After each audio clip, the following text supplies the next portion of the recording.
Welcome, dearest retainers, to Court of Blades, and welcome to Valloward, the greatest city in this or any other age.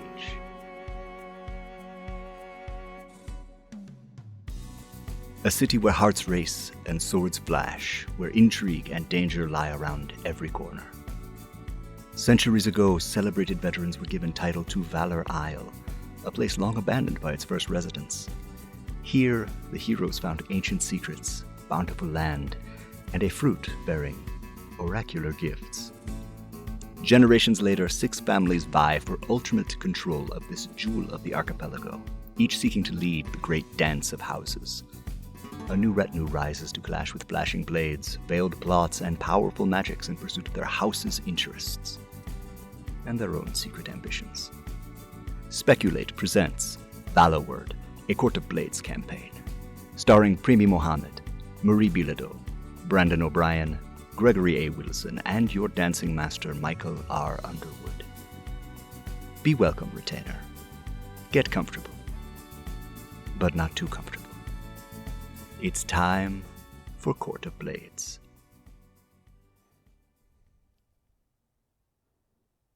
Welcome, everybody. Welcome, everyone, to Court of Blades, a Speculate event. It is my pleasure to welcome you all into the channel, and I am not going to speak too much tonight other than to say, if you like what you see, please follow the channel. Do all the things you know to do to support the channel. I'll talk more about this at the end.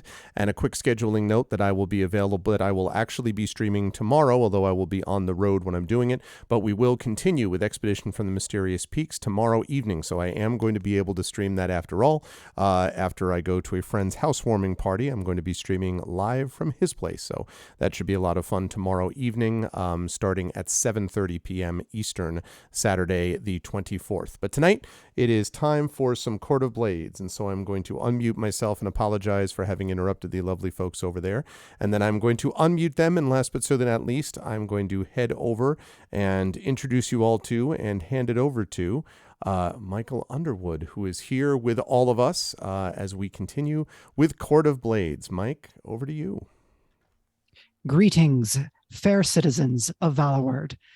Tonight, we continue and fully endeavor upon our game of Court of Blades, where I will sometimes use a fancy Renaissance voice developed from 5 years of being in the Society for Creative Anachronism.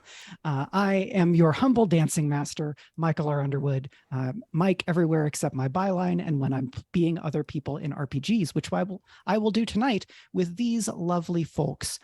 Court of Blades is a game by a couple of Drakes who have given us lovely production support. They made the great video that you all just saw, as well as the elements of our overlay. So thank you so much to the Drakes. They've been lovely to work with. And I am now going to invite our players to introduce themselves. But let's hold off on introducing your characters for just a moment, because we're going to do a little bit of coterie level stuff. And then we'll talk about characters, how you all know each other, and then depending on how much time we have left, some amount of an adventure to kick off the illustrious career of this coterie. So I'm going to put an order in the chat, and then ask Premee to introduce herself. Hi, I am Premee Mohamed. I am a novelist and short fictioneer based out of Edmonton, Alberta, Canada.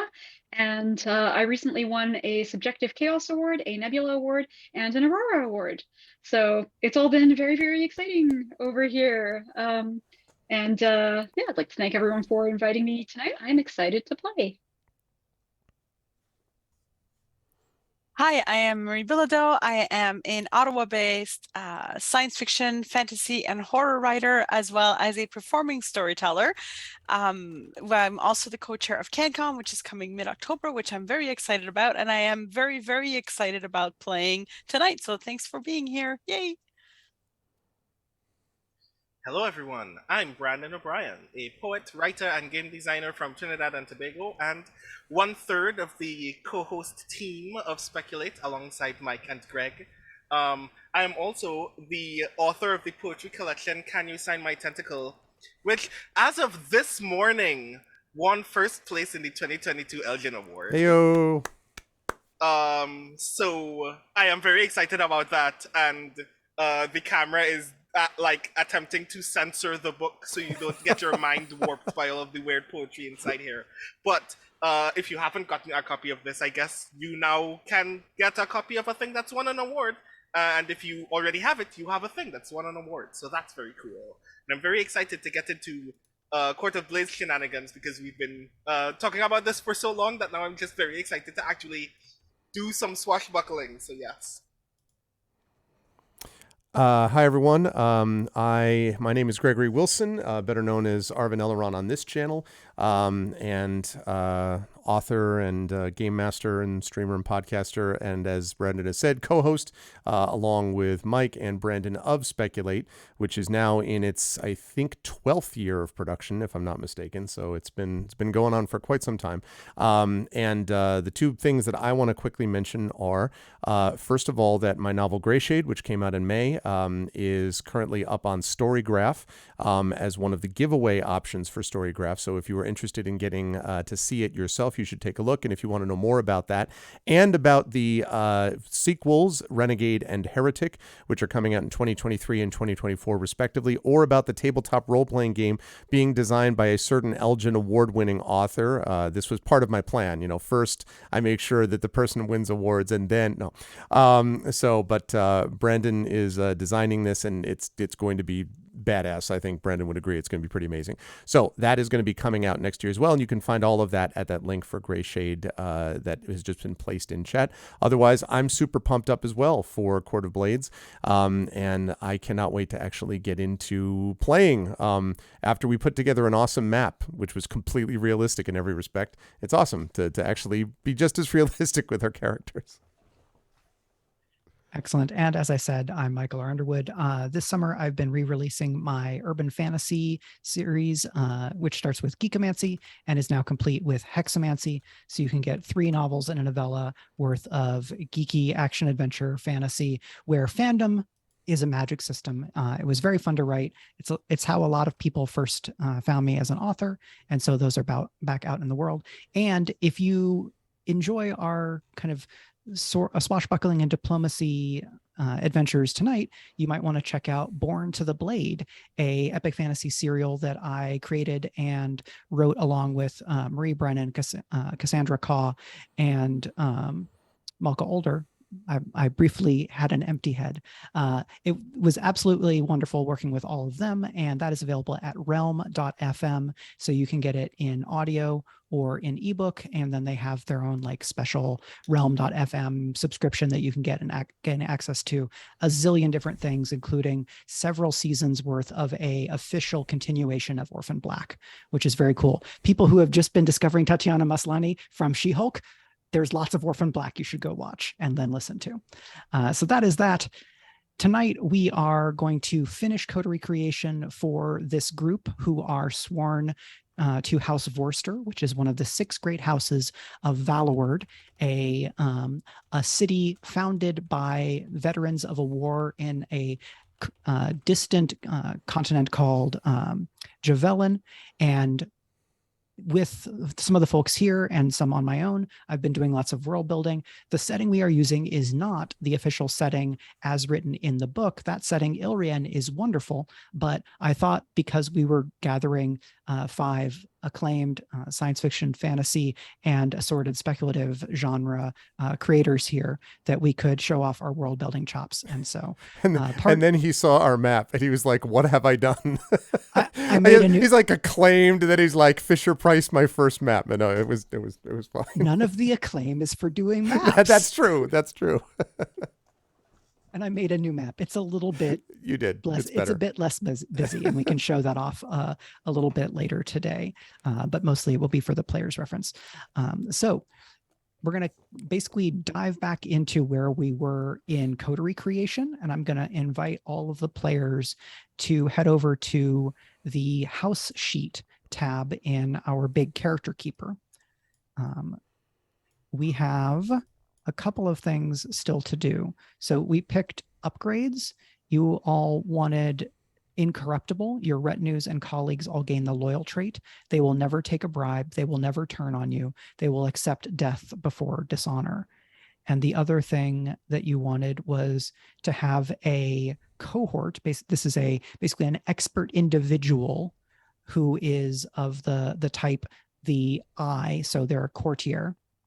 And we know that this courtier is loyal, but when you select a cohort character, you also have to give them basically an advantage and a flaw. So that's one thing that we're going to do.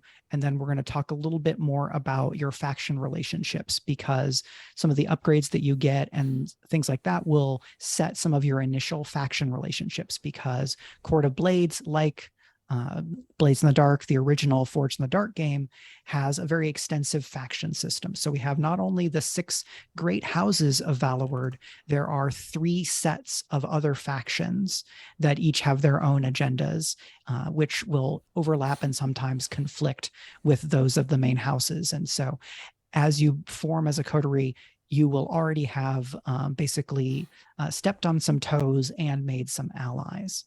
So yeah, go ahead. I was just going to quickly ask if it's okay for me to show the character keeper and so on to chat. Or is there anything I'm not allowed to reveal, with like sheets and stuff? You can go ahead and show that. This character keeper is heavily modified, but is built on the bones of a Blades in the Dark character keeper that I did not create. So gotcha. I make no claims to being this good with Google Sheets. Okay. There we go. All right. Thank you. So one of the first things that we should do is check in and see if there's anything we want to revisit in terms of the special ability that y'all took and or the upgrades. I talked to Marie separately in building her character, but we didn't get to talk a lot about the house stuff. Marie, how does kind of incorruptible allies and a kind of a dedicated infiltrator type helper sound to you?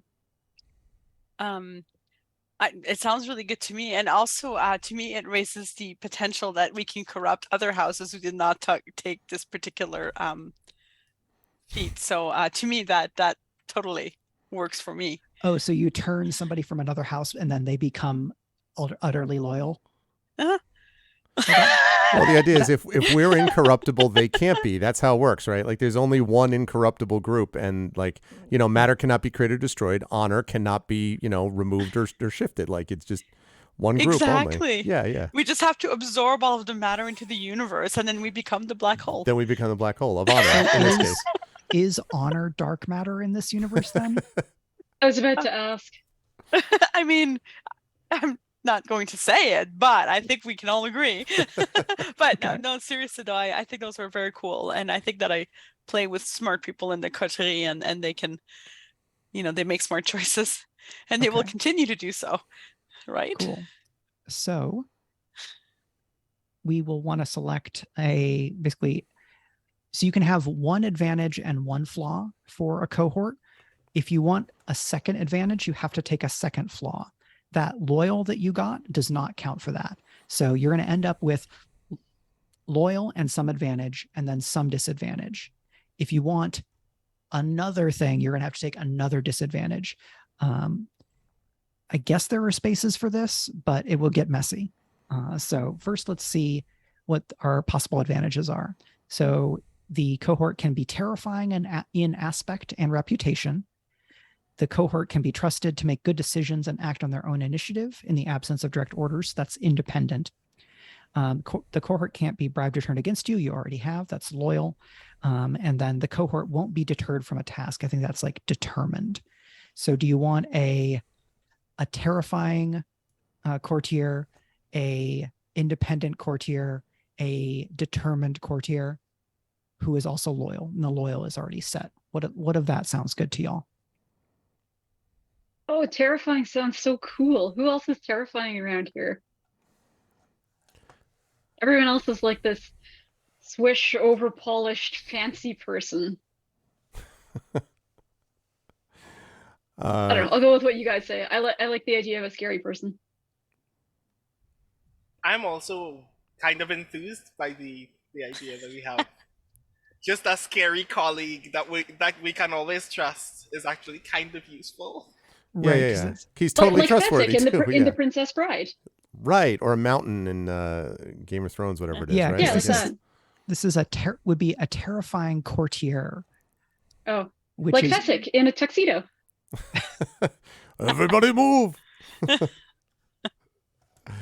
Oh man, yeah, I like that. I agree with terrifying, because since completely loyal, that terror will never be turned against us. So it's true. How that works. We will not have nightmares. Always facing away from us, right? Towards the bad people.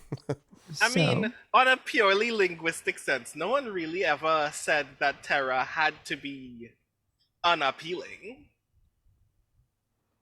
There's no reason why someone who is terrifying cannot be a courtier.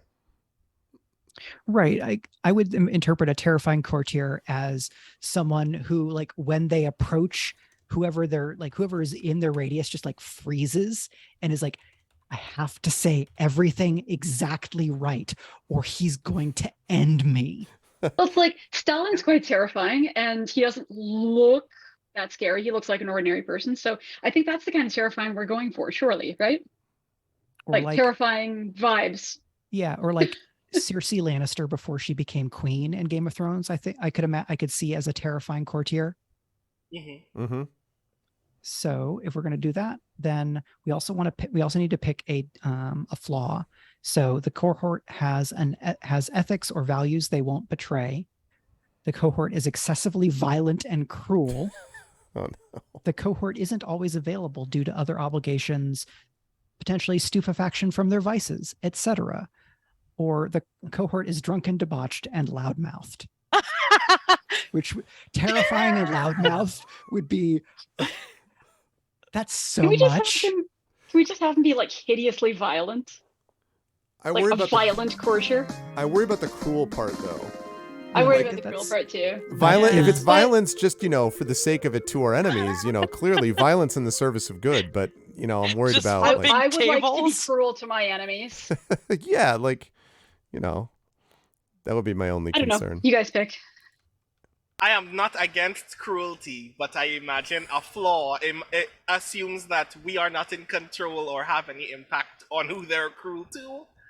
Yeah, I think they would still be loyal, but you can be cruel to your bosses. It just may not be a good idea.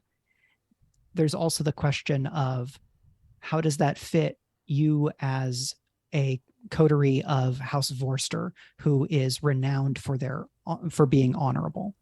Yeah. Mm-hmm. Okay, yeah. I don't know. The stupefaction wasn't very good.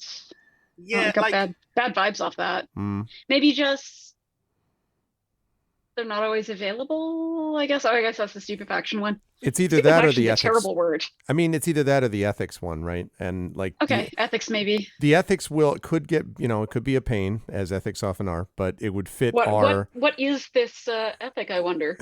Yeah, exactly. Do we get to pick? That's a good question. Is it actual, like what we would Michael assume? Get to pick? I think if you all have an idea, I'm happy to hear it. If I think it is maybe he's just like vegan or something. I don't know. If it's not restrictive enough to feel like it is a flaw on the scale of the others, I might ask you to expand on that a bit.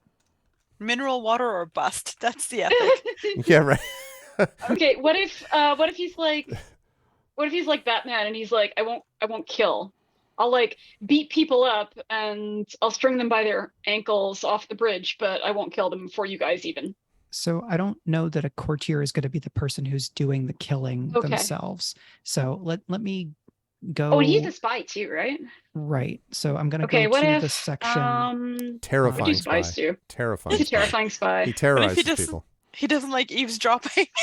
That's his ethic as a spy. Yeah, that's his ethic. I don't want to listen up to people. Oh no! I just have to let you know I'm here, so you don't think I'm eavesdropping. I'm actively listening. Thank you. Continue. Before you continue, I am a spy, and I just wanted you to know that. Now continue. I'll be right outside this door. This guy's terrible. Let's throw him in the ocean. Come on. So what else? What the other type- ethics can you have? the type is courtier, con artists, spies, and socialites.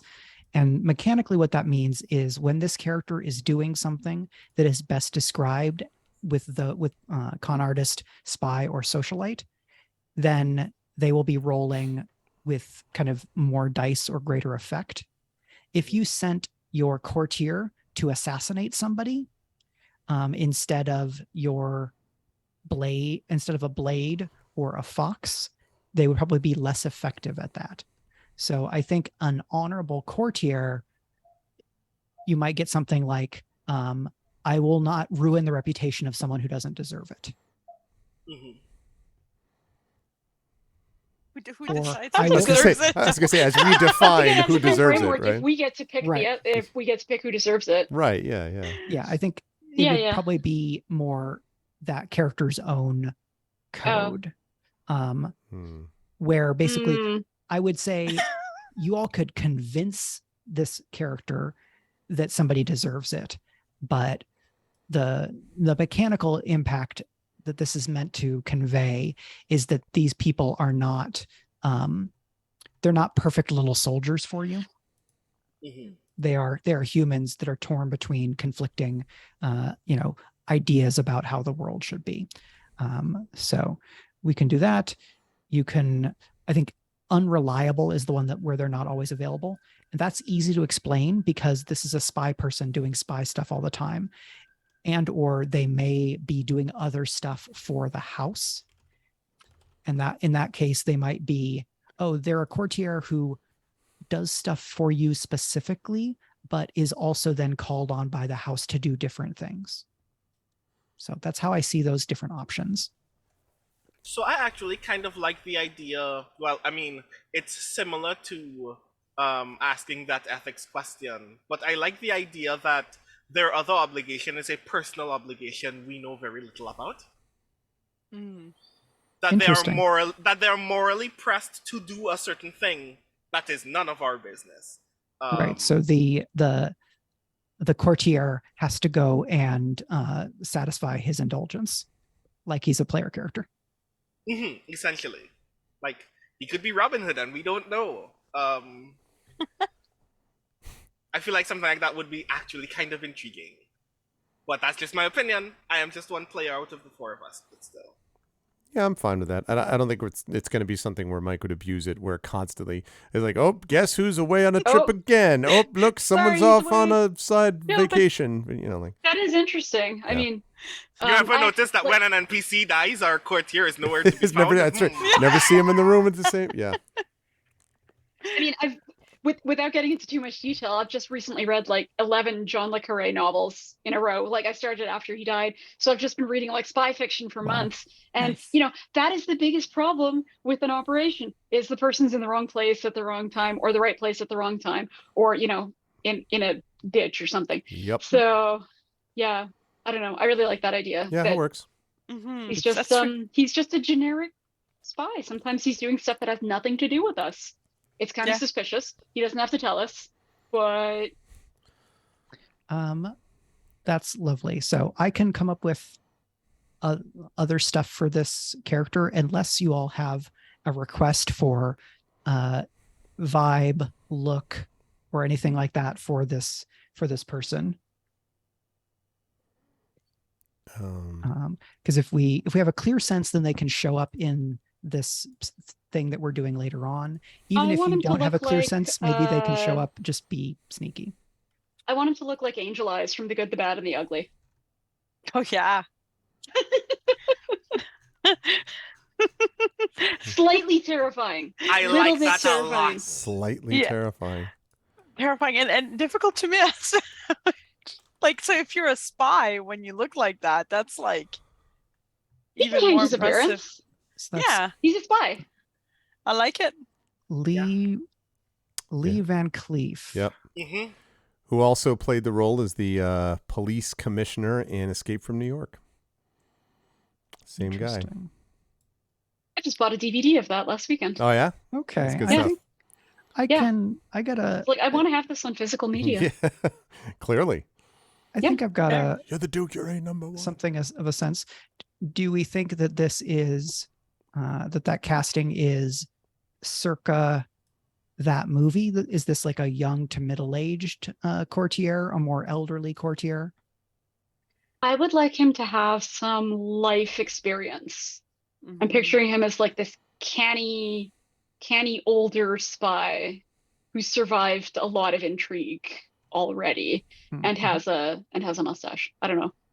And a lot of good I stories. probably shouldn't be to tell. drinking on an empty stomach. An entire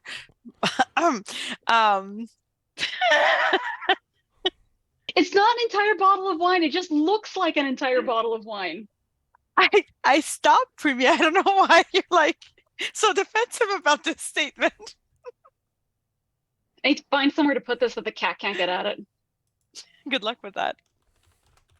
Okay, cool. So I think I've got that in mind. Oh yeah, Pennyworth, the show. I've not seen that at all, but it is amusing how much that character has been kind of unpacked in a few different editions. Though one of my favorites is Whatever Happened to the Caped Crusader, which was like a pre-continuity wipe set of a couple alternative universe stories. That one's fun. Check it out. That's cool. Also check out Whatever Happened to the Man of Tomorrow, which came earlier. All right, so that's my comic book plug. Well done. We're all nerds here. No need to apologize for that. Yep. So I think you all talked about having recruited maybe this courtier in a way that then offended the voice of the city, the beloved weirdo poet. If I remember correctly. Yeah. Yeah, I don't remember how, but so some kind of stolen contractor thing, I think. So you would be at -2 status with the voice, that person who is basically a one-person faction. You are tier 2. The voice is tier 1. So not at a theoretically smaller threat, but still a threat within their own domain. You can be at -2 with them. Status ranges from +3. Basically, they would absolutely go to the wall for you and would expect you to do the same, to -3, we are at war. So a -2 is they will go out of their way to mess with you. A weirdo poet whose voice is going to come out. This is I want to hear the poems. I hope there are like scathing haikus. If you want, I hope they mention us by name. Me too, with good rhymes. You can spend one of your 2 influence to mollify him slightly and be at -1 instead of -2. No, I like having interesting enemies. No, thank you. And a weirdo poet is like, sounds amazing. He probably lives in the sewers too, that weirdo poet. Yeah, you can't trust poets, right? You can't trust poets, right? Yeah, that's the problem. Right? You know. I like -2 if only because what you described is essentially a hip hop beef. Yep. And I just enjoy that energy a great deal.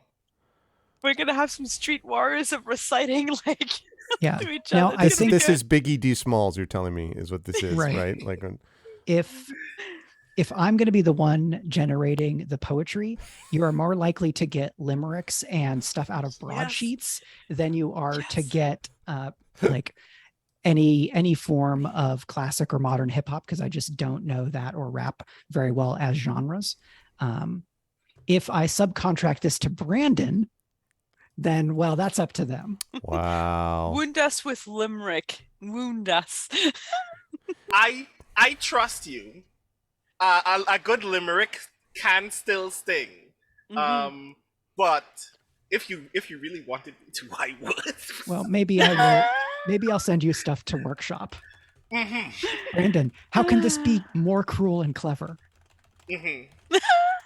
I'll give you my very best notes. Yes. Excellent. I love it. Is this on the sheet, Mike? The the poet that you're talking about? This is in the faction and crew clocks tab in the character Oh, keeper. Another tab that I wasn't at. Yep. Okay, cool. All right, got it. So, Yep. A downside of a intricate political game is that we have a number of things to keep track of. Okay, so the voice, beloved weirdo poet. Yep. But so not beloved by us. That is at -2. There is also a faction who benefited when you either employed the courtier or when you did something that meant that those that report to you are incorruptible. I remember something about helping somebody. Was that the myriad pens that you'd hired this courtier, like basically out from that faction, and that his kind of rise in prominence was the benefit? I remember there was some discussion and some back and forth. So the myriad pens had come up before, but this can be any other faction. This is basically somebody who benefited from this person coming to join you or join the service of House Vorster, and you'd be at +1 with them, and you could spend one of your influence to instead go to +2. So another way to think is there a faction on this list that you all want to have be important in the game and have be friendly to you? And I have filled in the name of more of these factions. So if you have a question about what a faction is, let me know. Some of them have little notes about them. Man, we are tier 2 and we are the lowest of the major houses. Yeah, so when you play Court of Blades, rules as written, you start as the 6th house. So you are at the bottom of the ladder, but you're at the bottom of the ladder of the great houses. So you still have a lot of power and influence, but you are a small fish. You're a big fish in a bigger pond, I guess is the apt way of doing this. Would it benefit us to have a closer connection with any of the religious certainly organizations? Because I feel like this island has some religion. It's complicated. Right, because there's a lot going on. Yeah, there's a tradition that looks a lot like religion looked in the quote unquote the old country in Javelin, which I imagine as like a smaller Europe that is geographically more like Northern Europe. So less arable land, more like islands separated by a small amount of water, kind of that Northern European climate. So scarcity was really important. And so when your ancestors from Javelin came to Valloward, the goddess of plenty and generosity, who had previously been figured almost more like a trickster or antagonist figure, was kind of reframed and became a more central positive figure in at least the Reformed Javelin Church, which is a faction here. Okay, so maybe the Valloward Church of Plenty, like it sounds like that's got some influence right now. It may have, kind of the minds of the younger generation. Maybe this is something that's popular or becoming popular. Maybe this is a rising star. Yeah, like was your courtier a priest or like someone who's like, oh, do they have lay people giving sermons, or did he do services for the local priest of this church? Was he a contractor? Was he a landsman? Did he make arrangements for shipping or purchasing, or is he just like an indispensable right-hand friend? Just like the most amazing what's the lay officers in churches are deacons, just like the best deacon. Yeah. I don't know. Maybe the best deacon. I don't know. I like the idea of a religious connection with this person. I agree. So you said the Valloward Church of Plenty or the Reformed Javelin Church? Yeah, so I think the Valloward Church of Plenty is really focused on Javeli. Is it Javeli? I'm going to have to double check all my world building notes. So there's More than the Reformed Javelin Church. This So is the People's Front of Judea splitters, like the Yeah, Judean so People's Front. Javali is the god of laws and restraint. Valas is the god of plenty and generosity. So I think Valloward Church of Plenty I see as more specifically focused on Valas. The Reformed Church is more like the older religion, but Valas has been reformed, but is not central. That's how I see that dichotomy, if that sounds like it works for y'all. And I think there are probably less prominent religious institutions from different parts of the world. If we want at least one of them to rise to the level of being a faction, I can move something around, or we can detail one now. What's Academy Valor? It is the university. And it basically, it has an arts and humanities college, it has a magic college, and it has like a finishing school-ish college. Like, oh, okay, if you're a young noble, you probably are still going to this academy, but your curriculum is different, probably. Yeah, the problem with these that's cool. Yeah, the problem with these academics, I mean, like, really, you can't trust these people. Like, Academy Velour has not succumbed to the to either adjunctification or staffification. all right, well, if there's a lot of tenured faculty on that crew, then I would say we got some loyalty all set up to go.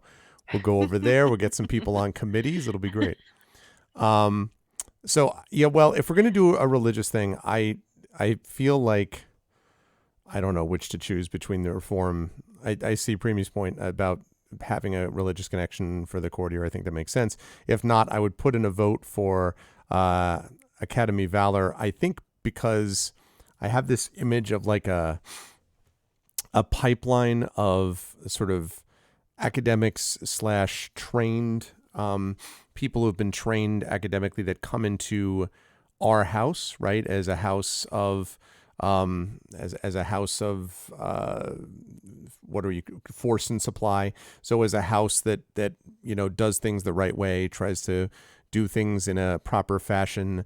Let the other houses be sloppy, right? But we're the ones who are going to kind of like manage things in a certain way. We're kind of like, we have a good arrangement. They have a lot of interns with us. You know what I mean? Like they have a lot of internships. That's how I see it. And the other thing I like about the Academy, and not just that I put that as a faction I was interested in, because for reasons, but that might explain also why he's away a lot of the time. Maybe committee meetings, like Jesus, all the time. Yeah, no, committee meetings. Maybe he's confirm. reviewing grant applications. Yeah, we don't absolutely. know. Office hours, And like he can't Christ. talk about that with us. Yeah, no, Yeah, he can't tell us. He's like, sorry, student confidentiality.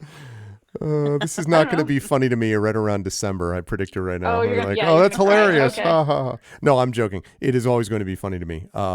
So I mean, I'm cool with that too. I would put in a vote for either one of the churches or the Academy Valor. Brandon, Marie, your thoughts on those? If only to continue picking on the two academics who are playing with us, I feel like it should definitely be Academy Valor. Okay.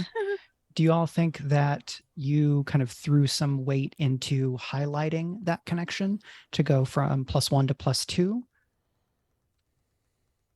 Maybe. Maybe our house sponsored a library or something. Do we know? Nice. We show up at all the job fairs and stuff. We show up at the job fairs. You know what I mean? Like when We the kids are we picking show their up- clubs, We show up at parents' night, even though we don't have kids. We have great pamphlets with really clear, great concise pamphlets. bullet points. Like Right. just- Study There's abroad with House Vorster.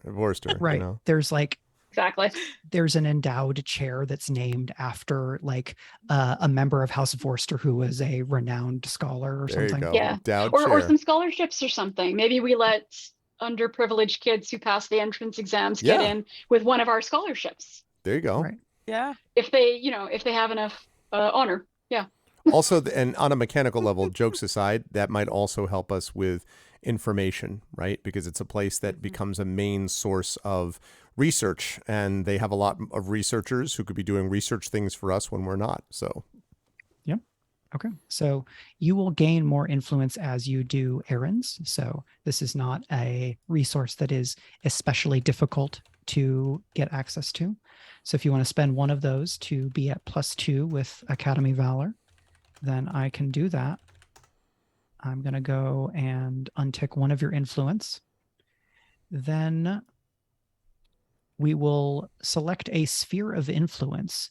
And this is basically one of the, I think there's 32 spheres of influence. Wow. It's a lot that House Vorster has direct control over. You all get to pick it because you're the ones who are the player characters.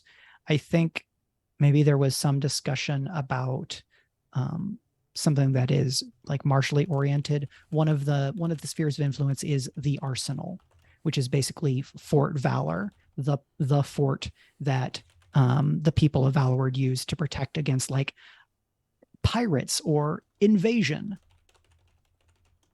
So that's certainly a reasonable option. The spheres of influence are detailed on the faction and crew clock page. If you go to the left, houses major, and then scroll down past supply force, etc., we have the spheres. Oh, sorry, go on. And the spheres of influence are detailed. Some of them are going to be more self-evident than others. What's sorry, yeah, this is probably one that should be self-evident. What's Vorster's Landing? Vorster's Landing, I believe, is that's gonna be one of like the old neighborhood. Okay. Yeah, I don't know. Looking at this, I can't see how we can go wrong with having a sphere of influence over the docks, but because we're an island. Anyways, you guys go ahead. Yeah, Vorster's Landing is the first constructed neighborhood next to the docks, a place to see and be seen, to learn and be known. I assume the university is already covered by, or Academy Valor is the university, or is that another thing? So there's going to be a sphere of influence where the Academy is probably the group that holds control or that has like a stake here. So there is, yeah, one of the spheres of influence is the Academy, and I think that would be expressed as like the broader infrastructure. Okay. Yeah, Premee just put in chat, I was thinking the same thing. What about the trains? I mean, if we are supply and force, God. like How cool would that be? Trains would be kind of important. And especially gossip if it like from you know, other places. Absolutely. Yeah. And if we need to, we shut down the damn city. We shut it down. You know. So that would be, that came out of nowhere, but yes. Shut it down. I'm just saying there may be a time when we need to shut it down, okay? You want to shut it down right now. Say it. You can only do so much with committee meetings. Sometimes you have to shut the city down. That's all I'm saying. So you can't shut the city down just so you don't have to go to the next committee meeting. Listen, don't tell me you wouldn't think about that at times. It wouldn't cross your mind. So the sphere of influence for that is the Great Trains. And the Valloward Rail Association is the faction withholding. And the perk is that you get +1D to transport engagements, period. Anytime your plan is, we're going to move something from place A to place B along this route, you're going to get a bonus because there are a few places in the city inaccessible by means of the Great Trains. Oh, trains are cool though. They just have the cool factor. Yeah, and I thought the fun. docks for like economic reasons, but surely we have many, many, many ways of making our money. Right. Like stopping the trains. No way. Like stopping the trains. And then we've got too much, starting them when they do. honor for that. We've got too much honor for that. Oh shit, that's true. Maybe our courtier disappears. We don't know what happens. The train stop. Like, you know, we had no control over him. We had no control over that. Yeah. Okay. I'm not going to tell him he's wrong. It's terrifying. If you take this as your sphere of influence, you will, you can, if you pay them nothing, you will be at -1 status, because you're not playing ball with them, I guess. If you pay them 1 influence, you're at 0. If you pay them 2 influence, you go to +1 status. You have spent 1. So your options are give them nothing and be at -1 and have to dig your way out of a little bit of a hole for some reason, or pay them 1 influence and you'll be at 0 and you're kind of start from level playing field. probably pay 1, right? Is there a reason to hold on to influence at the moment, or? If you want to be able to spend influence in your first errand, so basically in the thing that we do tonight, or the first errand that you go on once you get your dossier of like, here's 5 things the house wants you to do, you have enough time to do 3 errands. I see. Because there's always going to be more to do than you have the time to do it. I expect that Zelfa is just going to read a bunch of awesome poetry, and we're just going to get influence. Just automatically, just walk into the city, and just influence just rains down. And awards. And awards. Yeah. just and awards and tentacles possible. Well, any of everywhere. Right. Everywhere. Right. Yeah. I don't know what you know at all about getting awards, Premee. No knowledge on I was your behalf. talking about the poetry book. Sure. I'm talking about all the people with all the incredible awards that are sitting in this group. Yeah, sorry. I won some awards. Yeah, you did. Yeah, you sure did. Yeah, sorry, forgot. But no, yeah, I do worry a little bit about. I don't want to undercut our ability to do stuff in that errand, but I also feel kind of weird starting out being like, trains are awesome, and being like, yes, but they hate you, like right off the bat. So I'm like, yeah, let's spend at least one. Yeah, let's spend at least one. You know. But we love you, Train. Shut up! You don't really love us. I think it's more narratively interesting to start this errand without influence, but have a relationship with the great trains, than to say that we like trains and not have a healthy relationship with them. That would not be ideal. It's just like a kid would say, I like trains. I'm sure you do. Many people like trains. They don't like you back. Right, Prince Justin, unrequited love, exactly. Yeah, all right, let's do that. I feel kind of sad right now. Yeah, so yes, let's spend our last influence. Thank you.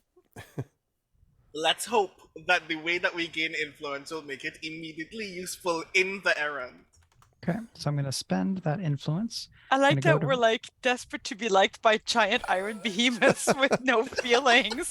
It's like we're desperate for that affection. We'll buy it. It's fine. Well, I actually am curious about that. Are trains or are they canals? Because I saw the thing that said that they were canals. So canals is the sphere of influence in Ilrian. Oh, I see. I did a 1-to-1 in order to not have to do 32 bits of homebrew. Yeah, of course. Okay. So they are trains for us then. They are trains. Okay. These are trains that are operated via Ardcraft, the earth magic. Okay, cool. So clean energy then. We got magic trains. It's all geothermal. It's all geothermal. We got warm magic trains. Yep. Yes. And I'm literally working on geothermal policy right now at work. Very cool. Nice. So, here it'll be nice. I'm working. So what you're on saying Christmas. is we just gave you an idea, right, Premee? So yes, you did. Yes, this is something I'm going to bring to our next stakeholder engagement session. So, when you get your sphere of influence, you also get to pick a contact. So this contact is going to be someone that you can go to. They represent your relationship with this sphere of influence.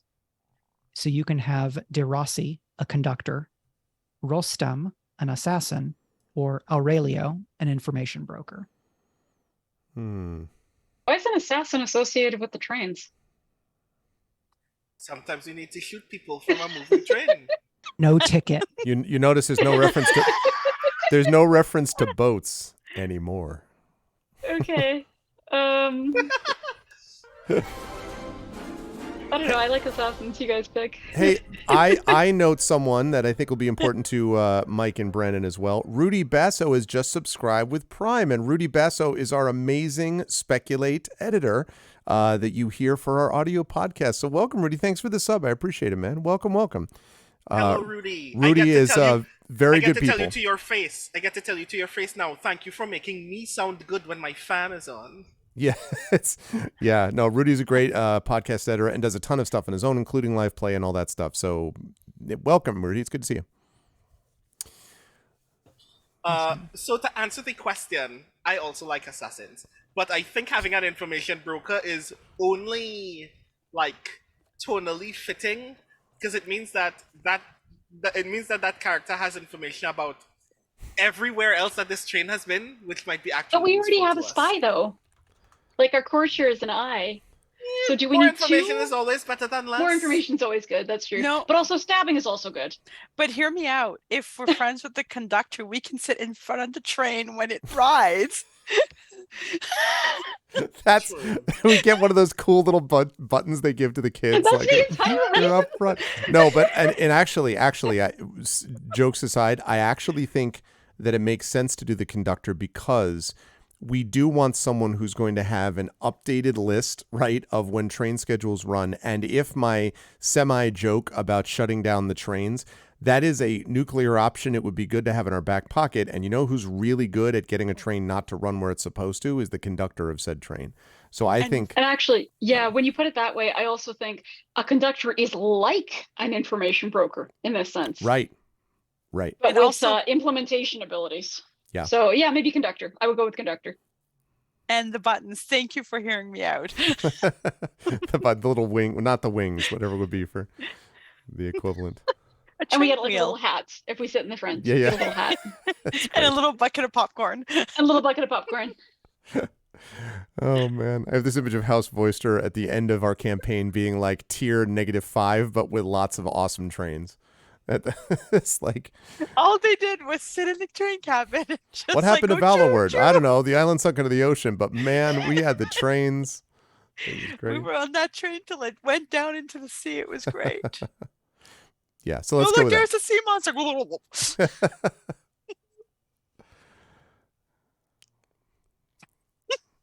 The conductor will be perfect. The formatting in this part of the sheet is all messed up, and I'm going to have to figure it out later. But so you have De Rossi, a conductor, Nice. and one faction is also friendly with this contact, and you get +1 status with them. One faction is unfriendly with this contact, and you get -1 status with them. At your option, these factions are even more concerned with this contact, and so you take +2 and -2 instead. So this is a +1 and -1, or a +2 and -2 for your conductor. To any faction that we have listed. Okay. Yeah. And I would recommend factions that you don't already have a relationship with, so that we can kind of build out our initial web of connections. I feel Okay, like I'd so- like the -2 and +2 option just because I like starting with like higher emotions, but Mhm. perhaps I'm More- just feeling more fighty. drama. Yeah. I'm on board with that. How about Uh, the -2 would be the rail association, right? Because they're always pissed off that the conductor, like he probably gets the job done, but is always just pushing safety envelope just a little bit. And they're Oh, always just wow, like, yeah. no, your insurance is killing us. And like, you know, so that'll be my -2. And I don't know what the +2 would be. So this is- I this is- want to say the porters, because docks don't work without porters and trains don't work without porters either. So, yeah, I could see that. Yeah, he's a Yeah. conductor of the people. So like the Yeah, rail yeah, he's association's like, conductor of the people. oh, treat the The- porters the- worse. And he's like, screw you. Yeah. Yeah. No, the porters love him, maybe. Yeah, I don't know. I could see that. Yeah. Sure. We help the porters They- unionize. Yeah, power to Maybe the he does. porters. Brandon knows porters. that I certainly don't have any feelings about porters in a Forge in the Dark setting. Yeah, no feelings about porters at all. Porters have not literally saved lives in a Blades in the Dark game ever. Nope. Yeah. Is there any Porter's Day that we'll be able to get a hold of, or Yeah. something like that? Yeah, let's do that. Porters +2, -2 to the Valloward Rail Association. Watch the whole campaign is off the rails, an association story. Like, God damn it. The whole thing. Another committee meeting? Damn it. Yeah, exactly. So perfect. University of Rail Association. Son of a... Also, Right. I love how all of the relationships that we've formed with large communities of employed people are essentially dependent on whether they're unionized. It's or not. unions. That's right. That's Yeah. right. Unions.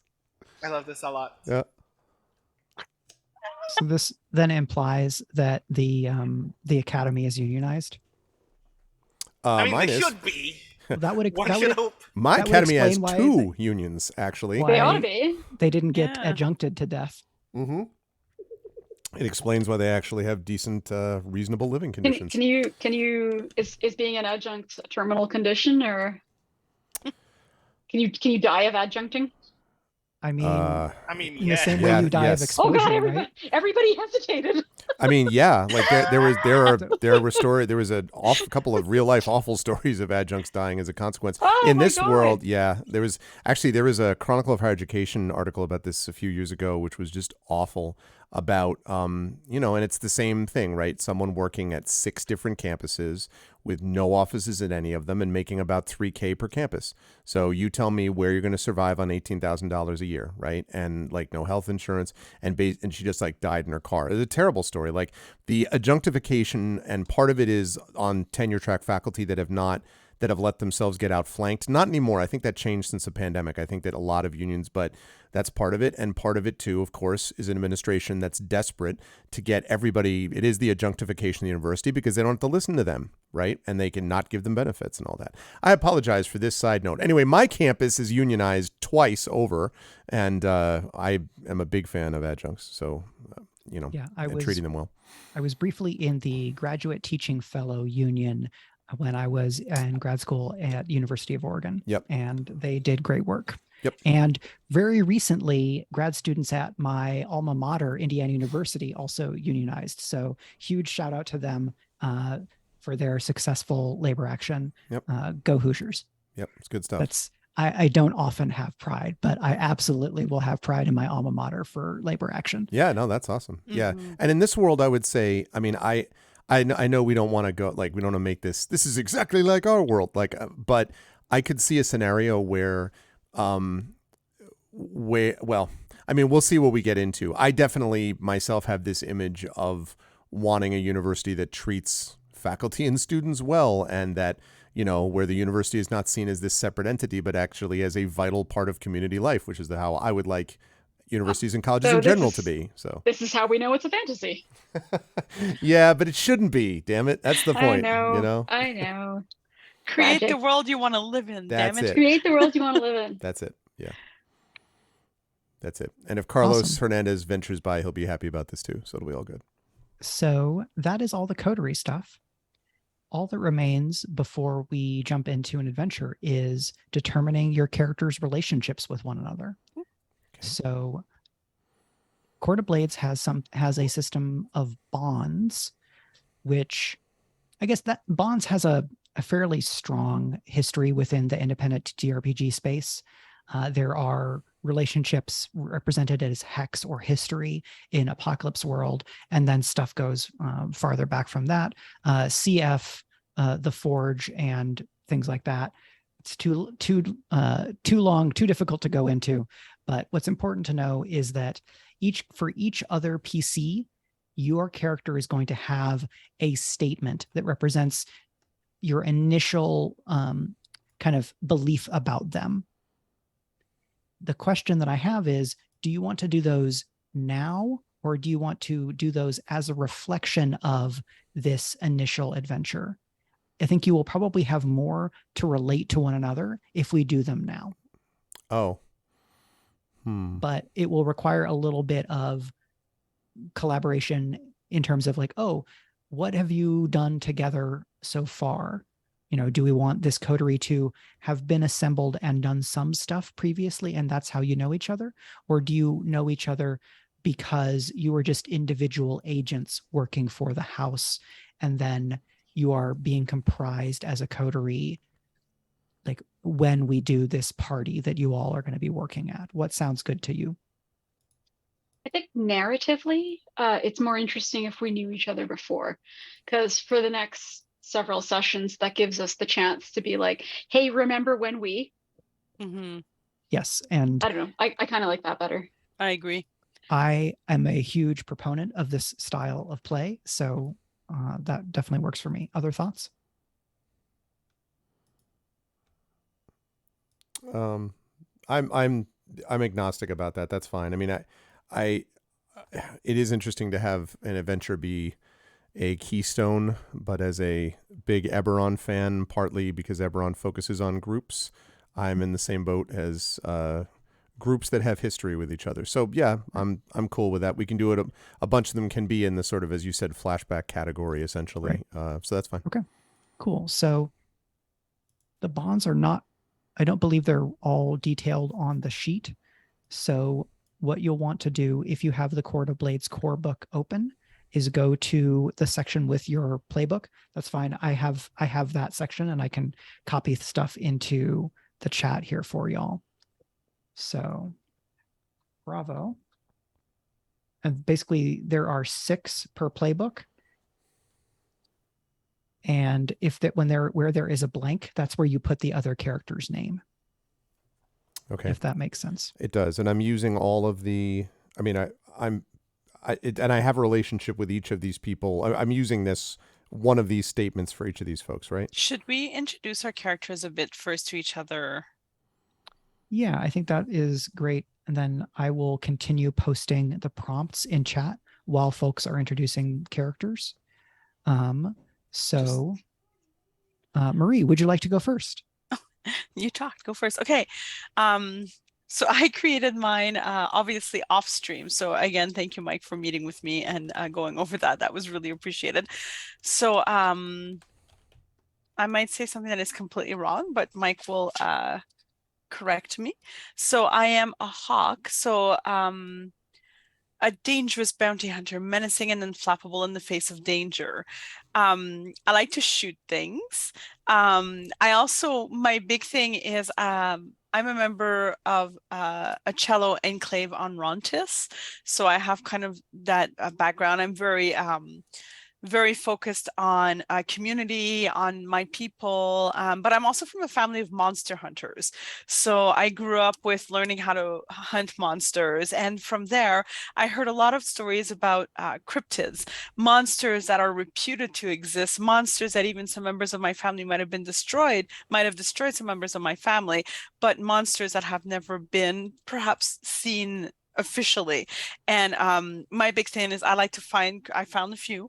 I like to hunt cryptids and I like to bring some pieces home because my family also works at taking monster bits, breaking them down, helping to feed them back into the economy for different purposes and all that. So it's all good for everyone. And I'm specifically interested in cryptids.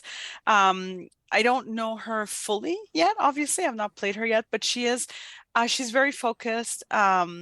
She is serious, perhaps not the most charming member of the party, but you can count on her to shoot someone else in the back on your behalf. That's Litra, and her name is Litra, daughter of Liza, but she goes by Kara, which means arrow in Old Cello.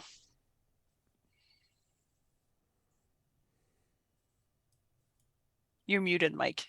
Who would like to go next? I can go next. So I'm the Coof, a streetwise wild card, lucky or dangerous enough to rise from the gutter. My name is Lutris. I am from a so-called illustrious old family line from the Javelin Empire, which is what I've been raised being told. Those were the stories that I took in as a kid, that my family was very, very prestigious and very rich. And the fact that that's not recognized here in this new land is through no fault of our own. And our fortunes are very, very fallen. And I'm just constantly bitter about that, but doing my best. I think the best way to look at me is as kind of a historical figure is like Lucius Cornelius Sulla. So I can be very, very charming. People like me. They often trust me instinctively, even if I make them feel a little unsettled at first.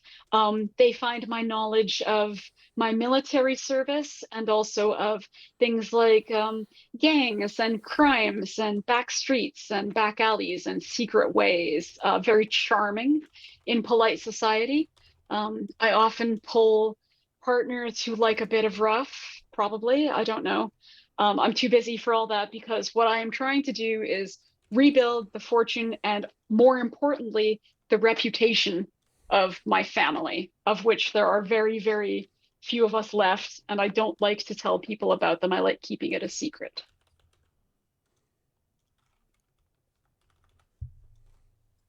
I can go next. Yeah, please.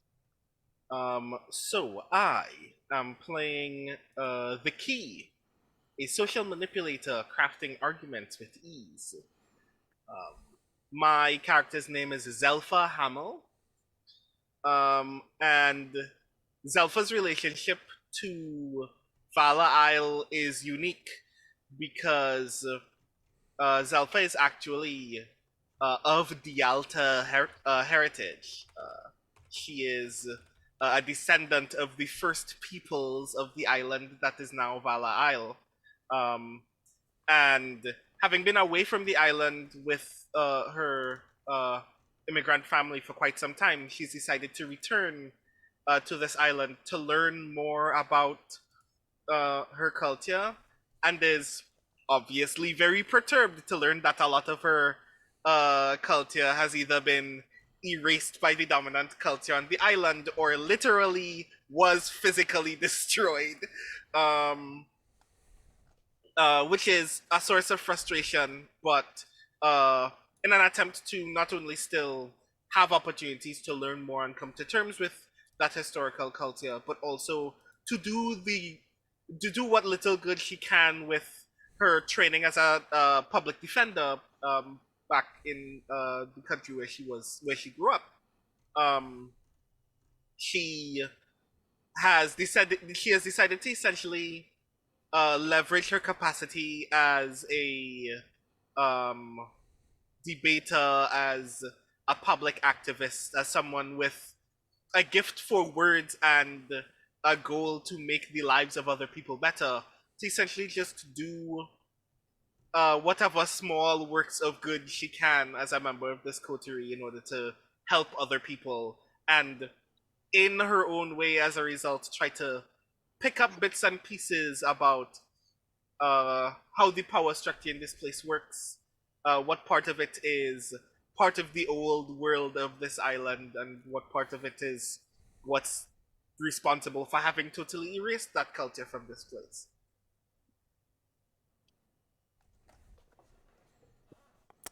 Very cool. And Greg. So, all right.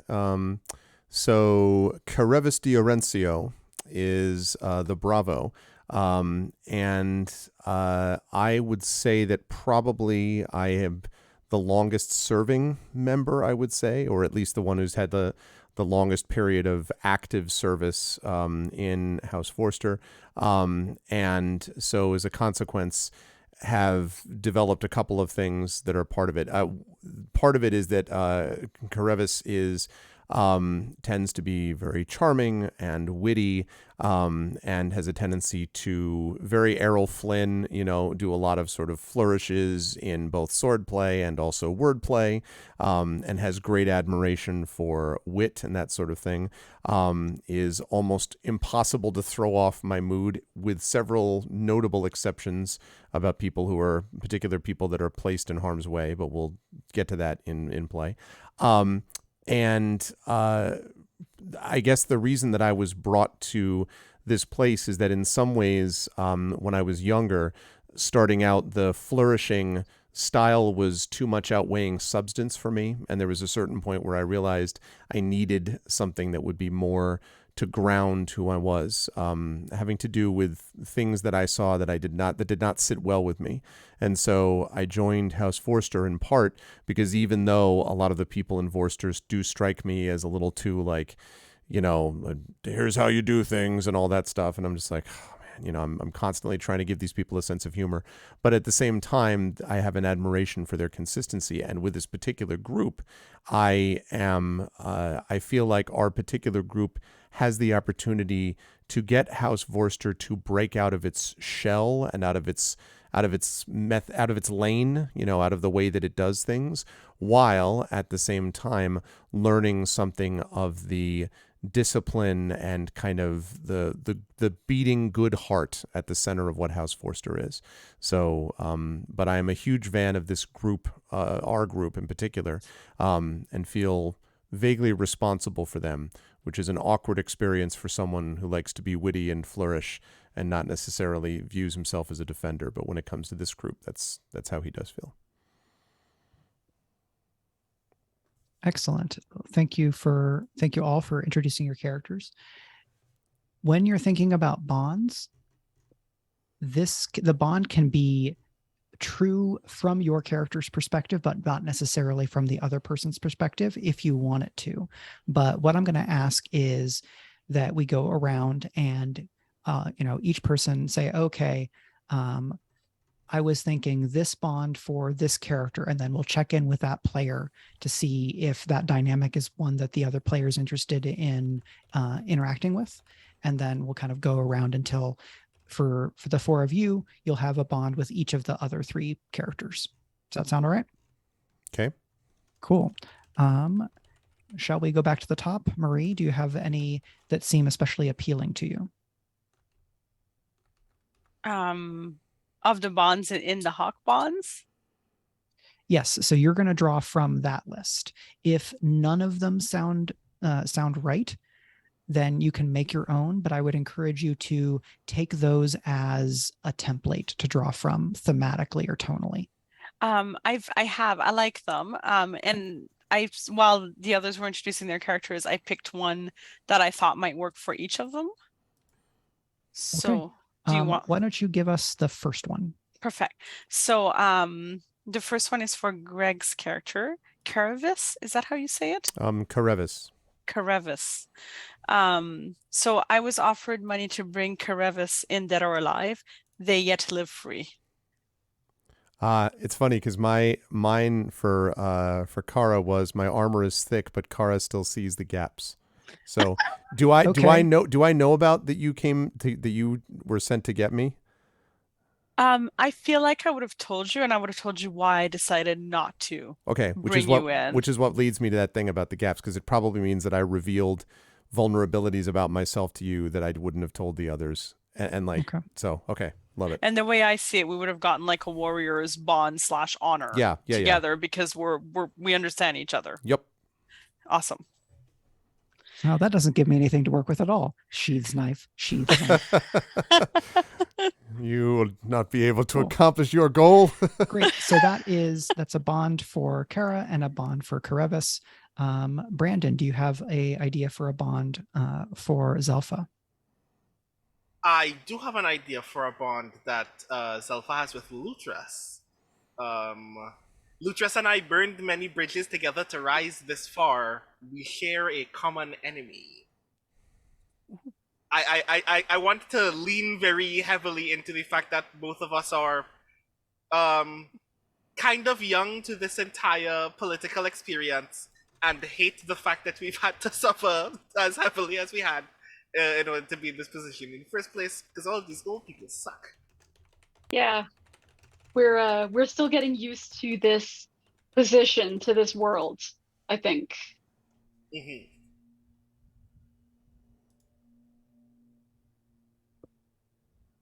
Yeah, so I think that works. I think based on stuff in the chat, I may establish that the Valloward Rail Association is a professional guild. Yeah, sorry, my bad. Not a union. Yeah, nice. No, that's terrible. I meant the guild. I meant the guild, yes. With guild leaders that are maybe not so democratically elected. Anyway, we'll get back to that. I mean, the history of unions has never actually genuinely been always a good or noble one. Right. So like the question is, are we going to end up with a AFL-CIO dichotomy? Are we going to go straight to IWW? Does Valloward have an equivalent of NLRB? All of these and more we will play to find out what happens. Premee, do you have an idea for a bond for Lutras with any of these folks? I was thinking, because of the military background, that Caravis and I used to run together back in the good old days, but look at us now. So back in the good old days is for Lutras, so it's maybe not that long ago. Last I week. consider them to be the good old days because I had a job and because I had money and because I felt like I was doing something I was good at. So what type of stuff do you think Lutras and Caravis were doing? Was Caravis bringing you on as like an extra set of hands for stuff? And was this work for House Vorster, or was this other stuff? Greg, I'm curious to hear from you as well on this. Yeah, I think it may have been work for House Vorster, and I think it may have been kind of a possibly like mentor-mentee relationship. And because I guess Lutris probably hasn't had many good mentors in his life, but a lot of really iffy, sketchy, nasty, gangstery ones from the low, for instance. So this seemed like somebody respectable and like connected.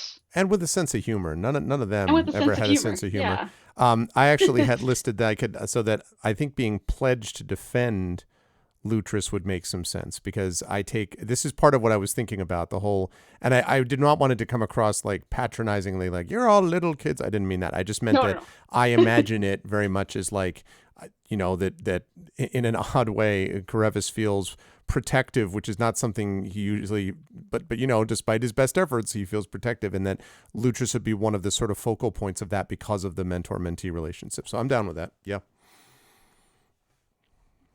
Very cool. Marie, you said you had thoughts for all three. So if you want to give us a second one. Yeah, I kind of like was waffling a little bit with this one. So Premee, tell me what you think about this one, because it's with Lutris. Lutris and I are close. I can afford to be soft around them. And it amused me because you're so like dichotomically different than my character. So I'm like, this is not someone that I can see my character going, you know what, I need a heart-to-heart. But I also think it's possible that I don't have a lot of people in my life I can have a heart-to-heart with either. I feel very, very uncomfortable, very vulnerable, but I feel better occasionally having a heart-to-heart with you, because I know that you occasionally stab people right in the heart.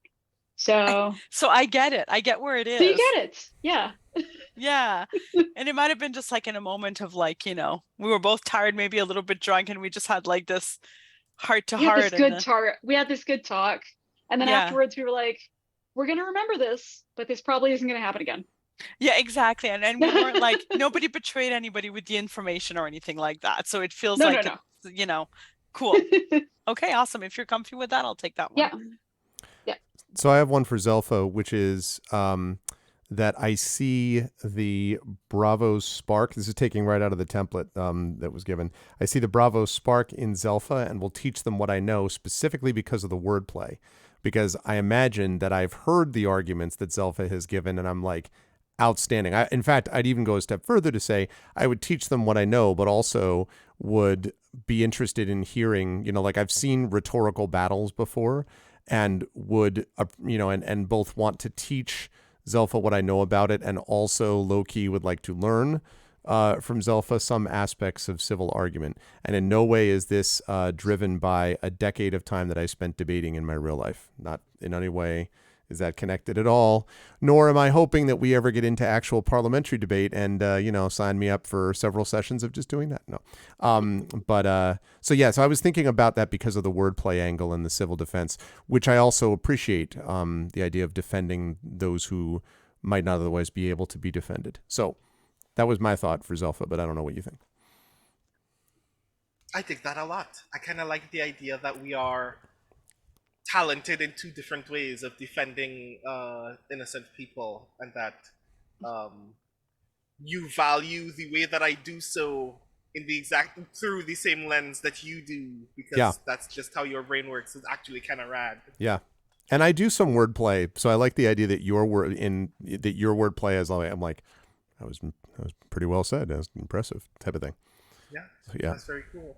Also, thank you very much, Mike, for mentioning Robert's Rules of Order in chat and giving me war flashbacks to the World Science Fiction Society business meeting at ShyCon. Oh my god. Robert's Rules of Order. Those are rough. Brandon, do you have an idea for another bond to take your mind off of the Robert's Rules? I do. Since Karevis has one for Zelfa, I might as well share the one that I have for Karevis.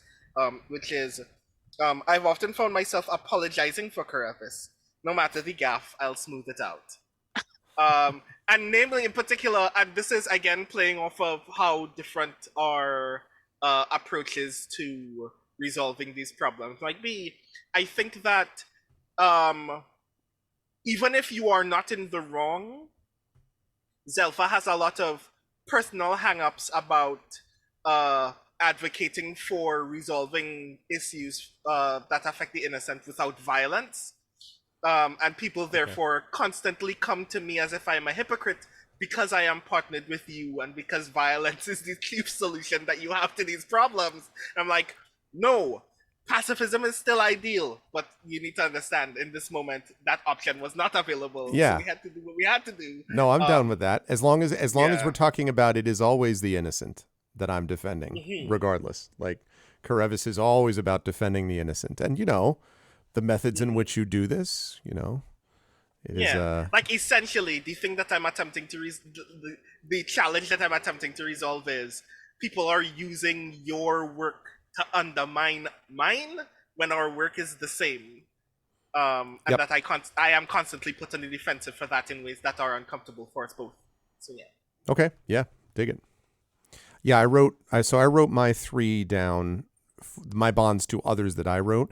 Maybe if we all write our respective bonds to other people ourselves, then we can compress them later or combine them later. Yeah, if they're all if all of your bonds that go out to the other characters are on your sheet somewhere, then it will be easy for us to reference so that you can go and look at what someone's bond to you is. I will do some work in the character keeper to see if we can make this easier in the future. So I think that's 2 bonds each for several folks. Premee, do you have an idea for another bond, or are you already at 2? I am at 2. Are we supposed to have 3? You will have 3. 3. Okay. I think my last one is possibly that Zelfa sees me not as I am, but as I want to be, and it means the world to me because I'm still in denial about what I keep telling myself I should want to be versus what I really do want to be. Right. This is something that keeps me up at night, but her belief in me is so pure and so strong that I don't like to think about it or talk about it. Right. How does that sound to you, Brandon? I like that a lot because I actually do think that Zelfa's perception of Lutras is actually very high. So playing with that level of belief is actually kind of interesting. Yeah, and Thank you. the thing that comes to mind for me is like, how does this play in resonance with Zelfa's feelings about like the Dialta and Dialtan like heritage and culture in terms of like background lost? Like, does Zelfa's understanding extend to that level about something about family, or is it more that there are similar vibes, and that's something that y'all can build on in your character interactions, which sounds cool to me. Awesome. Marie, what do you have in mind for your 3rd? So my last one is for Zelfa. I trust Zelfa to do the right thing when it matters most. Does that work for you, Brandon? When it matters most is important. That is going to be interesting because my bond for Kara is Kara and I once worked at cross purposes. I hope she doesn't keep a grudge. That's good. So it could be that like whatever that moment was, I was like, okay, she will do whatever is best in those moments. Like I trust her to do the right thing, but you're like, Kara is. Yeah, so, especially because the thing that I think I had figured out about that like past relationship is I think the monsters that you have been hunting are natural fauna of the island, and I think that we've had a falling out previously about whether they deserve to be damaged. Oh, that's like, interesting. Yeah, and I think that as a result, even though I otherwise trust you or want to trust you, Like, I think, like, the struggle is that I don't think you get why this matters to me. That I like that. And to my character, it might be like, okay, like it could be one of those like, okay, it's my family's business, like I get it, but at the same time one of those things, but also like, okay, but you came to me and you told me, and that could in fact, you mentioning that to me might have gotten my character's respect enough to believe that you'll do the right thing, and also that I'm looking for a different way for my family to make their business right now, which might be why I'm here right now. That might be one of the reasons, one of the motivators between like, I want to pull us out of that because you made good points and you're telling me from your experience, your point of view, but I might not have expressed all of that to you. So you might not be aware at all that that's one of my character's motivations. It's like, I want to change us out of this.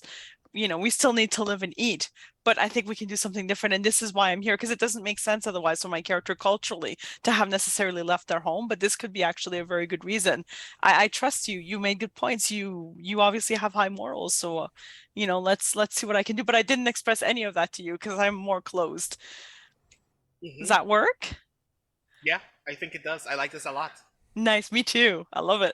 So in the session where this happened, that was Marie spending a monologue token to express all of the feelings and the complicated stuff going on for Kara, so that Brandon and the rest of us knew what was going on. But then all she said was something far less. Yeah, it was like, huh. Shout out to Good Society, which is an amazing RPG being used currently on Dimension 20 in a game that's Good Society and D&D 5e together, which apparently works. I mean, Abria is pretty smart, so that makes sense. Very cool. Who still has to detail a bond? Do you each have 3 or one have 3 each for the others? Okay. If everybody has 3 bonds detailed, then I believe we are ready to take a break.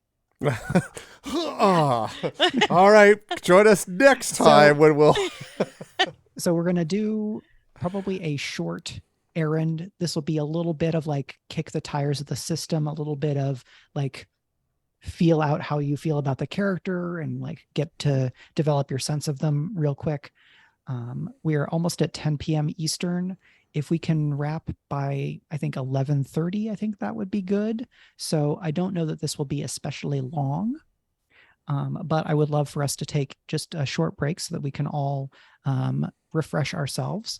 And I want to invite the players to think about what are they wearing to a fancy party, which is what we will return to in just a few minutes. Hang tight, everyone.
Okay.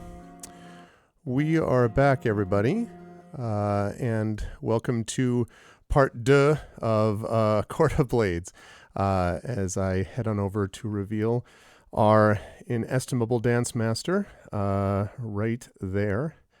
And I think we are ready to go. Also, hi, Rock God, and everyone else who came in. In the meantime, actually, one quick note before I hand it back over to Mike. Just a reminder, this is a Speculate event, and so you will note that we have our Speculate Patreon up there. We have 9 patrons, which is $35 per month, and we are very grateful to those who support us. But it would be lovely if we could increase that support, because we have a number of other things we'd like to do. We'd like to start doing shows more often. We'd love to be able to pay our amazing editor, Rudy Basso, for that, and to be able to expand outwards. We have some plans in the works for things that may address funding, but we will not talk about details about that yet. But in the meantime, the way that you can support us right now, if you like what we're doing, is to support our Speculate Patreon. So please go over to that link, which Triffid was kind enough to link right there, if you want to see more stuff from our podcast that could. And now I will hand things back over to Mike, the Dancing Master. So somewhere in my closet, or in like a hall closet in a bin somewhere, I still have some of my SCA clothes. And I was wondering during the break, would it be too much for me to pull out one of my flat caps to wear while I'm GMing? So not too much. That may be in the future. Mm-hmm. I have one that's gigantic, which I would wear in summer during summer events, and one that's a lot more like appropriately sized for my head. So that is something to prepare. I tell you what, if we get up to $50 a month of patronage, I will absolutely wear a flat cap for the next session. So there's an immediate incentive. Oh, well, let's go, people. Come on. Like, that's, I mean, listen. My Yeah, I don't have that much shame. Although it didn't sound like, it'd be awful. I'd have to wear this. Say I was forced to wear this awesome cap. It's like, no, I think it's like people who want, like, I have a cloak, and do you know how much I wish cloaks are in fashion, and I could just walk into my classes wearing a cloak? It would be badass. Like I totally want to be able to wear a cloak and get away with it. Well, Arudno, I don't know to what degree the rest of my SCA clothes still fit me, because it's been about a decade since I did any SCA stuff. So we shall see. It is fun. I can probably pull out one of my training swords and just polish it up to be able to have, like, I don't know, maybe move the Oreo stuff momentarily and hang a sword up there or something like that. Anyway, so we are going to move into scene. And so I'm finding the right page with all of my notes. It's somewhere. Great. So Valloward, the greatest city in this or any other age, as Sean Drake said in the intro, which is kind of keeping language from Ilrian. Valloward is a city of honor, a city of duels. It is a city of trade. It is a city of plenty. There are, 3 different major crops of Valor Island: the lens caps, the Queen's apples, and the illustrious and somewhat mysterious plentifruit, which grants oracular powers, if you believe such things. Though the continued fortunes of House Corinne might suggest that there is something to it, or maybe it's just a front for their other magics. And in the now 300 years since the founding of the settlement formerly known as Valor's Reward, now Valloward, House Vorster was there from the beginning, among the first veterans and their families and entourages, or the soldiers that fought with them, who came to this island they thought was, long since abandoned, and by all accounts was. But we know as the audience that the Dialta are not all gone forever. They came to this island, they found amazing gifts, and every year on the day that they kind of arrived on the island, they have celebrated what is now known as Founders Day. And today is the 300th anniversary of the founding of Valloward. And so the Founders Day festival has become a little bit less central as other holidays have kind of come and gone. I have some plans for merch. I want merch for all of the things. So House Vorster is trying to kind of make Founders Day a big thing again, because they are the old House of Martial Valor. Their history and Valloward's history are truly inextricable. And so they have kind of lobbied for the honor of hosting the Founders Day feast, because it's not the feast and ball. It's not as big of a deal compared to some other holidays. On Founders Day, children will send tiny paper boats downriver to the sea. The city will have a very stuffy ceremony of investiture, which was done earlier today. And then at the ball is the more traditional social activities of Valloward, where there is drinking and dancing and merriment and intrigue. There must always be intrigue. We can do you blood and rhetoric, but there must always be intrigue. Probably not blood today. Founders Day is also a customary day to open a business, to get married, or to begin a new endeavor.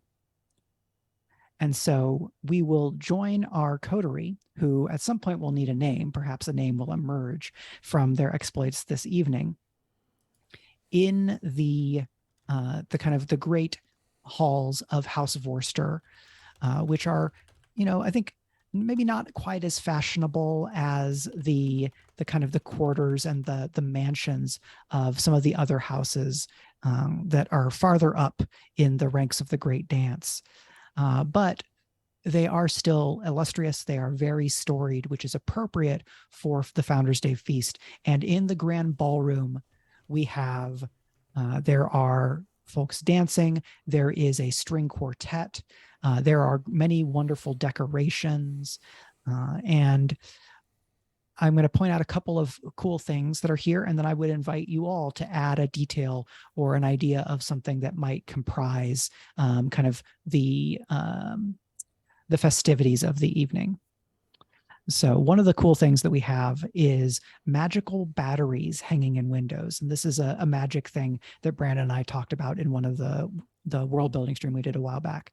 So there is floating kind of volcanic porous rock that is suspended toward the top of great bay windows and would have been absorbing light all day. And now in the evening, it has the power to refract that light, and thanks to some additional magic, it casts colored patterns on the walls, showing slowly moving murals depicting moments from Valloward's history. And so the great white painted walls of the interior of this ballroom are covered with scenes of battles from the old country, scene of like a successfully repelled invasion, other moments, but not just from House Vorster's history, but Valloward overall. Another thing is a great sculpture that is placed kind of at one end of the room. And this sculpture is, it's like starts 12 foot tall and depicted one of the initial founders, the founder of House Vorster. But as the party has progressed, that sculpture the outer layer has dissolved, revealing a different sculpture of another leader later in Valloward's history. So this is a use of the destructive magic of the old country put to a beautiful use. And so, every 30 to 40 something minutes, this sculpture is kind of becoming a new thing as it's almost sculpted and carved in real time, becoming smaller and smaller, revealing new visions. For anybody who has an idea, what's another element that either you were involved in introducing or that you think House Vorster would be sharing with the attendees of this ball, who are largely drawn from the nobility, but also from prominent factions that are well regarded in the city? So I would assume there's a spot in one area of the hall in which there is a mock combat being conducted, where there are specific historical combats styles being used as examples. So you have something from what people can tell, from what the researchers from the Academy Valloward have told us, or the Valloward Academy, about what House Vorster would have done when they first began in terms of how things were fought, and then combat from 200 years ago, and then combat from 100 years ago, and the modern innovations of new combat as time has gone up. And I imagine that Karevis is watching with arms folded, with a smile on his mustachioed face, arms crossed over his armor. He has, by the way, a deep crimson cloak that flows down and has the coat of arms of House Vorster emblazoned on his ceremonial armor. As always, he has not one but two swords at his belt. And he is watching with this smile as the very good combat people are working through their paces, and occasionally might be known to make a comment to somebody next to him about, that's not exactly how it's done. You have to take a step to the left and then move forward. But it's really quite admirable what they're doing. I'm very impressed. They've been working on this for a long time, that sort of thing, as time goes on. So what about these displays do you think strikes Karevis in this moment as what's the biggest change in how duels were fought between founding and today? 300 years ago, the duels were more brutal, more direct. There is something to be said for the loss of that directness in some ways can be frustrating when you're trying to get from point A to point B. But the truth is that the brutality meant not only were you being unnecessarily cruel with people, it means you were attacking the wrong targets. And there were times where in your rage and your anger, you ended up killing 3 people around your target instead of the one you actually wanted to kill. So a lot of what I think Karevis would be focusing in on is House Vorster's increased focus on efficient discipline. But it's mixed emotions, right? Because at the same time, man, the idea of just being able to cut through all the red tape, if you will, of combat and just being like without all the whys and wherefores and just going straight to the point is admirable. But Karevis loves the style of combat that doesn't just want to be cruel for the sake of it. And so I would say there's a mixture in Karevis of this is what things used to be. And man, it was really direct and that's nice, but how can you give up the innovations of the mise-en-garde and the step forward and the leap back, the parry and thrust? How can you give those things up, really? I think would be the mixed emotion.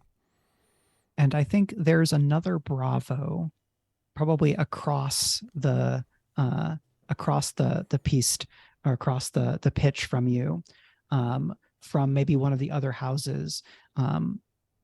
Who do you think that is? Rodriguez. Rodriguez. It's Rodriguez. Rodriguez, you fop. What are you doing there? You don't understand any of what you're seeing. I suppose you'd have been best suited for 300 years ago, huh? Perhaps you want to get back out there. You might be able to keep up with them now. This is, by the way, in my mind anyway, good-hearted banter because I actually like Rodriguez. Okay. But, he's kind of an old bastard, and so I, make fun of him. What house do you think Rodriguez serves? I was totally prepared for that question, and Rodriguez is clearly a part of... let's see. Let me take a look at the factions. He's probably in House Fairest, I think, because he would be the force side of things. And I would assume that he would be, like perhaps we've had like run-ins in the past, our houses, but there's kind of a mutual respect and kind of an understanding that he knows that I know that he knows, Right. But I would never choose him over my house naturally, but that's what I would say. Yeah. And so Rodriguez kind of smiles and then plucks basically a little carved, ornamented toothpick that's been turned into a rapier from the drink, bites the fruit, pulls it whilst looking straight at you, and then says, basically swallows the fruit in one go and says, Diorencio, do not start things that you are unwilling to end, because clearly I am already armed, and you have what? Your tongue? That's not good for anything in terms of fighting. Other things certainly, but here, those look more ornamental than anything. Like it points at your swords, and is doing this as he walks around to embrace you. As I'm walking towards him, I'm like, that's quite clever. The interesting thing, of course, about your rapier there is that fruits don't bite back. And so I, pop him, just do the step in the Bravo hug, right? The back slap, and then stand back and I look him up and down and I say, you're looking fairly well, Rodriguez. What's the news? I've heard there's been action on your side of the street, so to speak.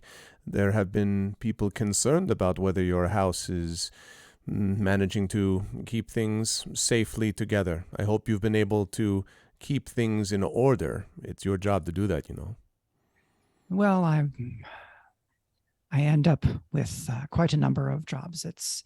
It's helpful because it gives me the opportunity to buy more hats, gestures up to his flat cap, which is a good 18 inches across.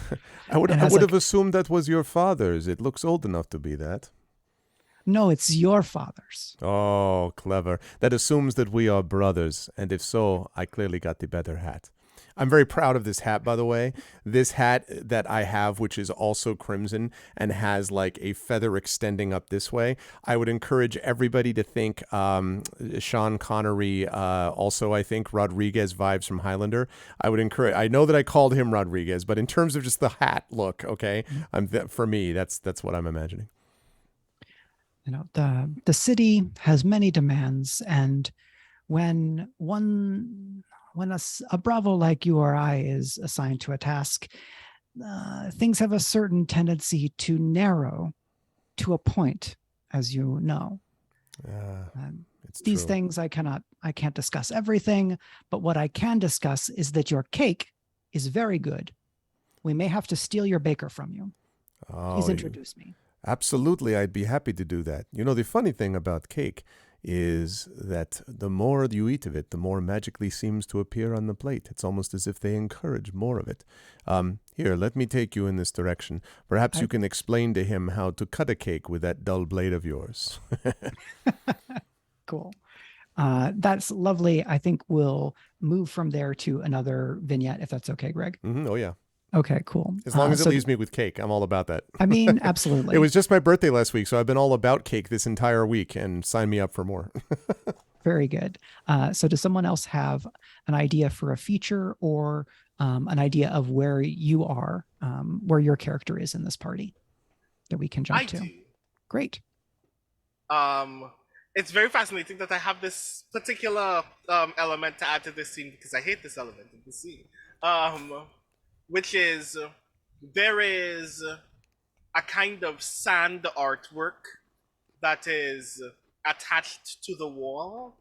It's not framed or glued or anything like that. It's just using Artcraft to make this moving vignette that is attached to the wall, that is attempting to tell this montage story of the history of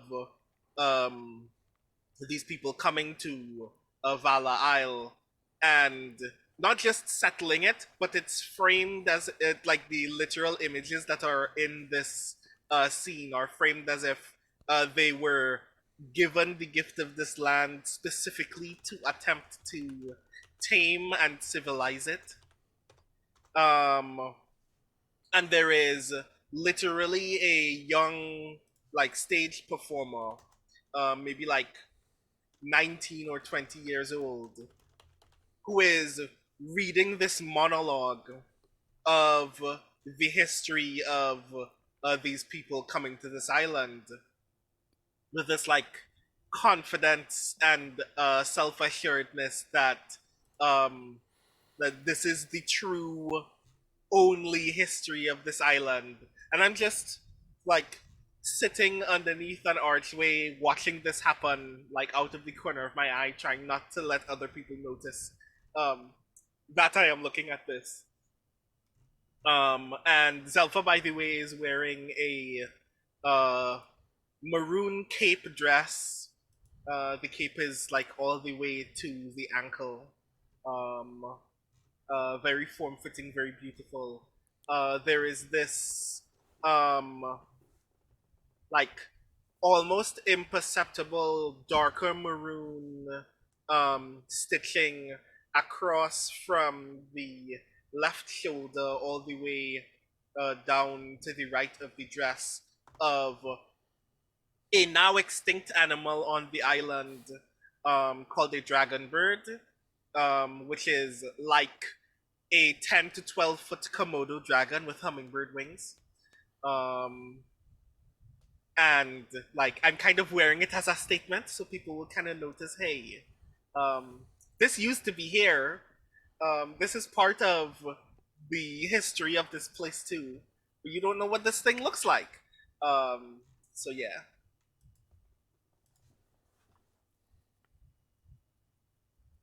And I think maybe sitting at on a bench at the wall, but still with a view of this performance, you notice Caitlin Vorster, who is the third child of the house.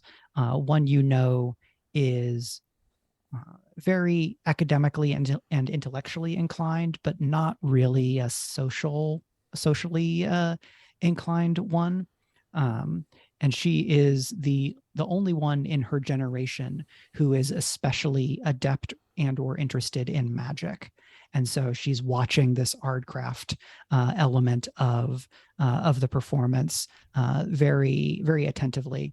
In a very fine dress with with flats that she kind of has kicked up a little bit, and her hair is like back and up with several different pins, each of which are ornamented like swords.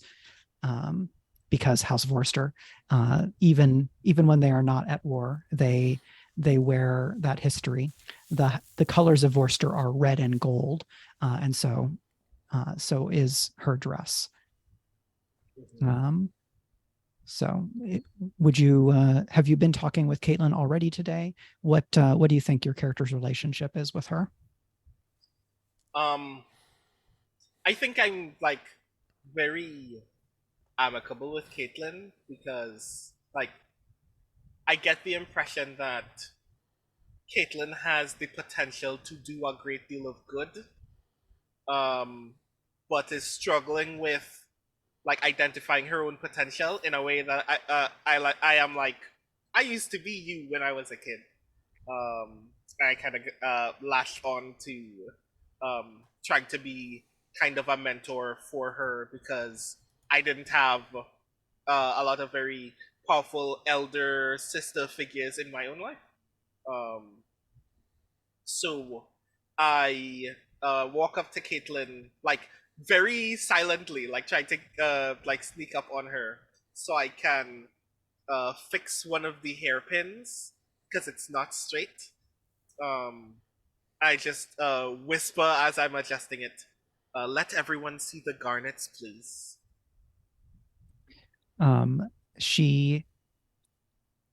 You can tell that she almost like squeaked or like made a noise, having been surprised because you did sneak up on her.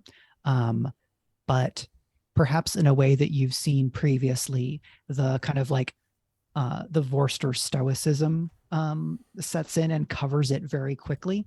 And she just kind of straightens herself and lets you fix the pin, and then kind of turns herself in the seat or on the bench just so, and her head so that the garnet like catches some of the light, and it, when she turns it on, she can do the noble bearing thing,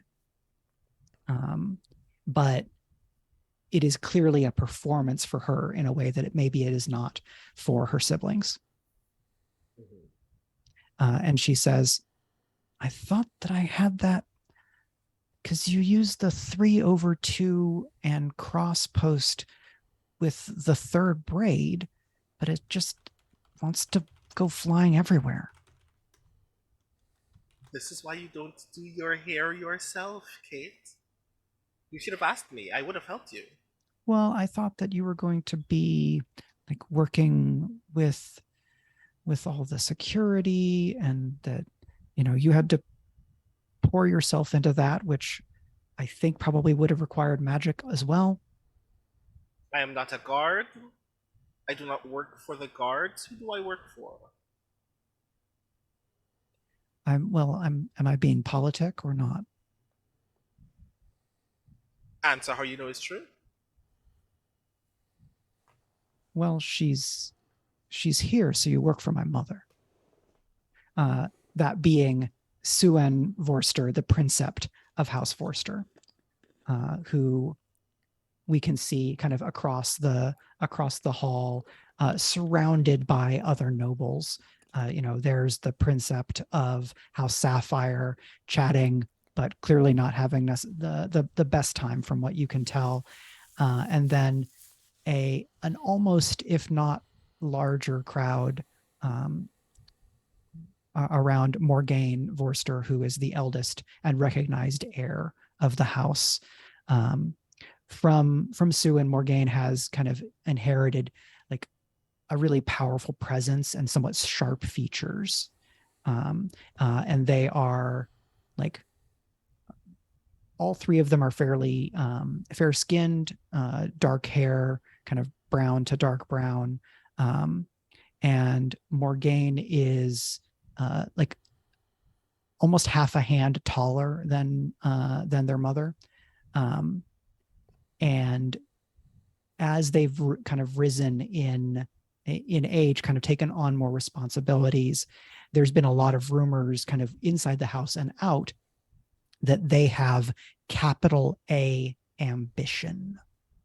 And I'm curious, Brandon, what Zelfa has heard or thought about a young heir trying to prove themselves.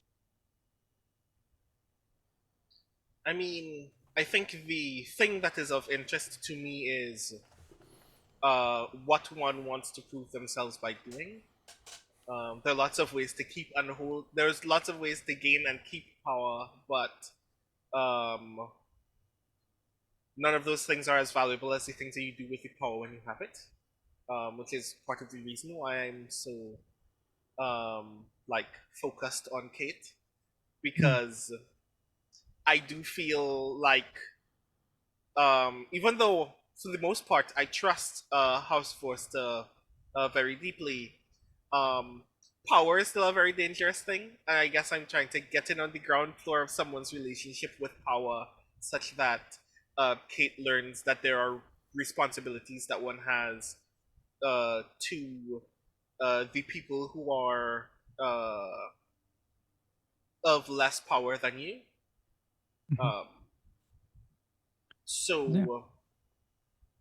I lean like just a little bit towards Caitlin as I sit down on the bench and I go, this is true. I work for your mother. But working for your mother means that I work for you. I'm sure you've noticed your mother is the kind of person who very often will hand you off to me when she doesn't want to think about you anymore. I've probably spent more time with you on a daily basis than she has. This is unfortunate, but that is true. And that means that on a day such as this, and I reach into the pocket of my dress, because my dress has pockets, and I pull out a golden hair comb clip that is shaped like 5 swords, all touching at the tips and rising outward, with the same garnets in the hilt as the individual sword clips that she presently is wearing.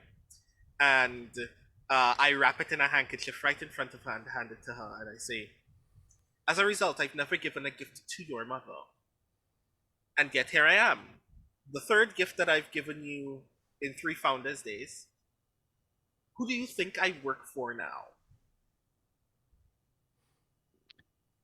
now? She kind of unfolds it to look at the comb again, folds it back up, kind of tucks it into, I think she's wearing a dress that also has a jacket over it with it's like a half jacket, and puts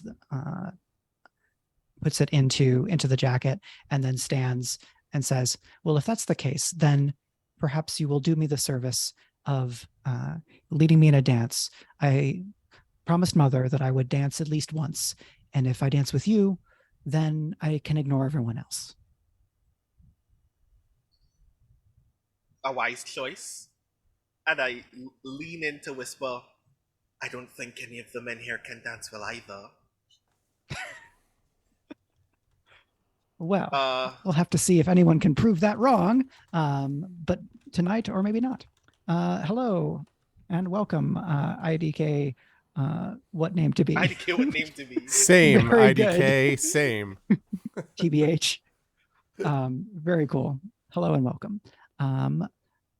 All right, I think from there our cinematic camera kind of turns as kind of the quartet begins a new song. Marie or Premee, who would like to go next? I can go next. Okay. So while all of my companions are probably dressed a little bit more loudly than I am, I'm still more comfortable in more muted colors. You get the impression that it's a very nice outfit, practical pants, a nice top on, it looks all very fancy and appropriate, but not bright colors by any means. You get the impression that I could fade into the shadows at any second if I needed to. And I'm kind of walking around the edge of the room, and I'm interested right now not so much in the people, but in their movements, because I'm trying out of curiosity, trying to adapt some of the old technologies and magics that my family has used to work with monster hunting. I've placed some little crystal markers near some of the entryways that are used, especially by the staff. And the idea behind them is that they give a short signal when they're crossed so that they're easier, like you can tell where the monster movements are happening. But they're not really perfected for people movement. So I've been trying to perfect them, work with them, make them used for different things like bounty hunting. And I'm paying attention to, okay, that one flared a little bit. That one doesn't seem to be doing anything at all. And ooh, that one just like completely went too bright and made a waiter almost drop the tray. So I'm keeping an eye on that, and I'm trying to track kind of the progress, what's working, what's not working in those little pieces of magic that I've tried to adapt. And I'm paying more attention to that than I am to the events themselves. I mean, there's other things to be used in a room with so many people than just talking. Sure. Well, I think your inspection of these security drums has drawn the attention of actually one of House Vorster's honored guests. You see kind of, or this gentleman kind of steps into your view so as to not surprise you, and he wears a nice but not especially fancy like doublet with like detachable sleeves, and kind of the poofy short pants with hose. And you know this to be Tish Sangha, who is a Valloward inventor and artcraft specialist of Sevenai descent. So he has kind of light brown skin, kind of a quite fetching, like kind of 5 o'clock shadow, and like kind of high peak combed hair, and says, "This is quite fascinating. I don't think I've seen those used in this assemblage. What where did you learn this? Is this an implementation of your own design?" I mean, if I'm honest, and I look over and over by one of the servers coming out, there's a little sad psh, and a little piece of smoke that comes up. And I'm like, oh, if I'm honest, it's one of my family's design.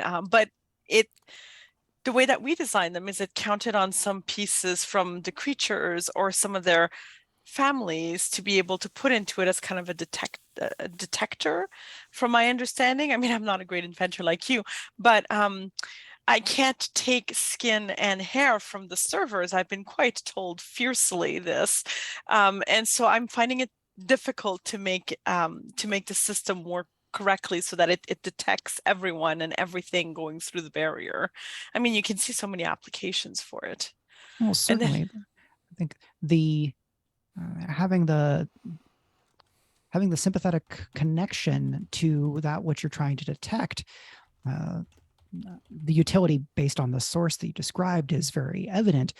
I think the difficulty in a broader application is that's an interesting challenge. Have you considered broadening your sympathetic resonance to objects or elements that are more representative rather than literal and a direct sample? Like a service tray for a server? A service tray for a server, or well, of course, I imagine that the house has this, and that there some of these elements are proprietary. But whatever code or cipher that the house has, or your own set of symbols, rituals, or something like that, it could be that the broad usage of such a pattern of coded meaning would give you something of a medium to draw from or to draw on in using something that kind of outsteps or goes more broad than the original intent here. I also might recommend recutting some of these gems into an icosahedral pattern. I find that that is actually very useful for human-oriented workings. Oh, thank you. I'm not working with humans and trying to make this technology not quite as deadly or dangerous is my difficulty right now.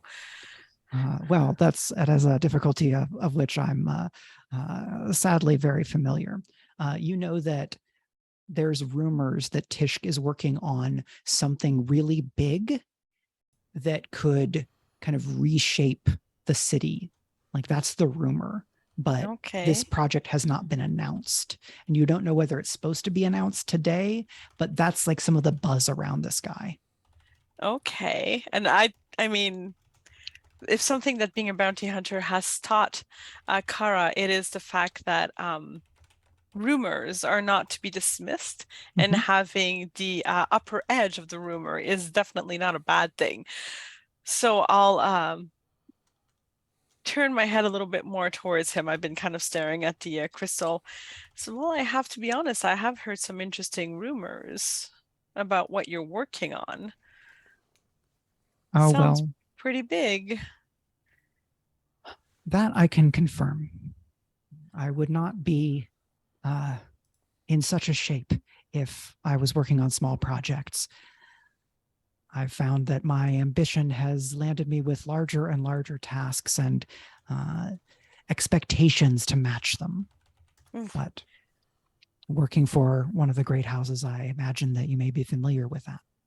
No, not unfamiliar with them, but I definitely don't stand in the spotlight such as you seem to be doing right now.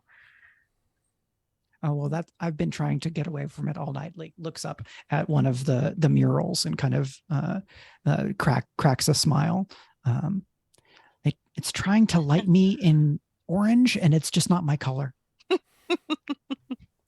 Well, I mean, you look good in anything, friend. Don't worry about that. But tell you what, if ever you need extra help or you need just someone to keep an eye on you, just let me know. Don't be shy. I know these things can be bad, and it's a big city. Word gets out. If I hear anything weird, I'll let you know. But I don't know. If I heard about the fact that you're working on something big, other people will have to. Well, I'm very grateful for that offer and may call upon you if the orange continues to hound me to the ends of the earth. Understood.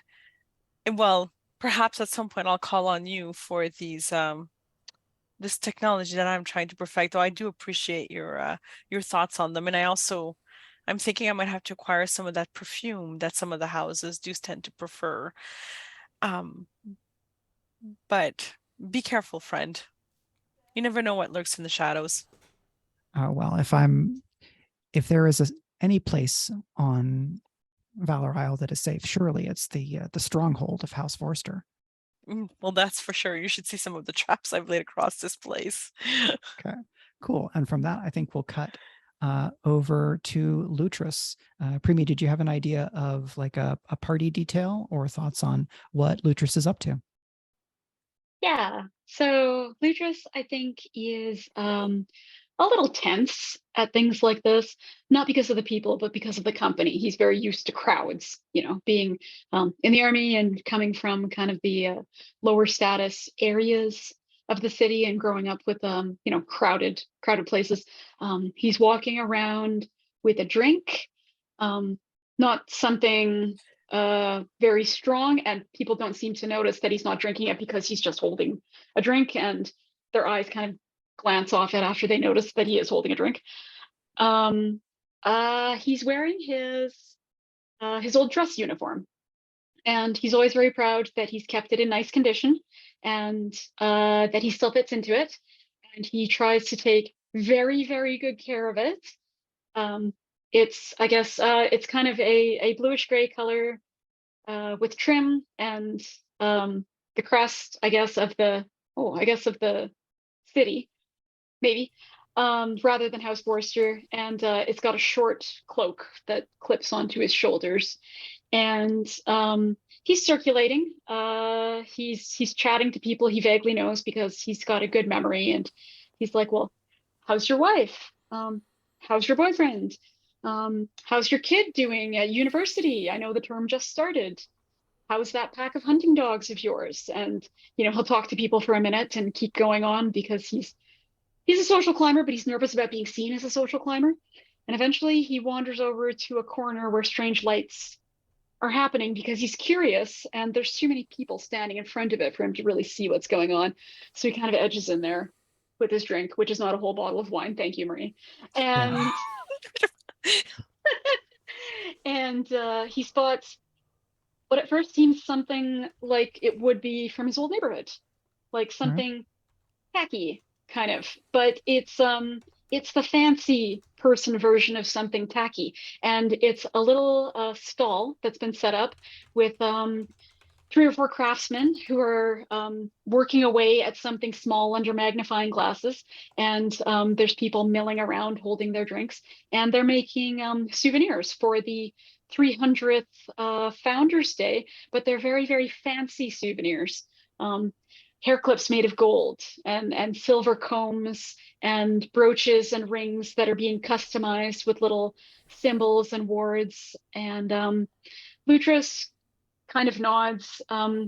He thinks these are tacky, but of course they can't be tacky because they're real precious metals and they're real gems, and it's being made in real time.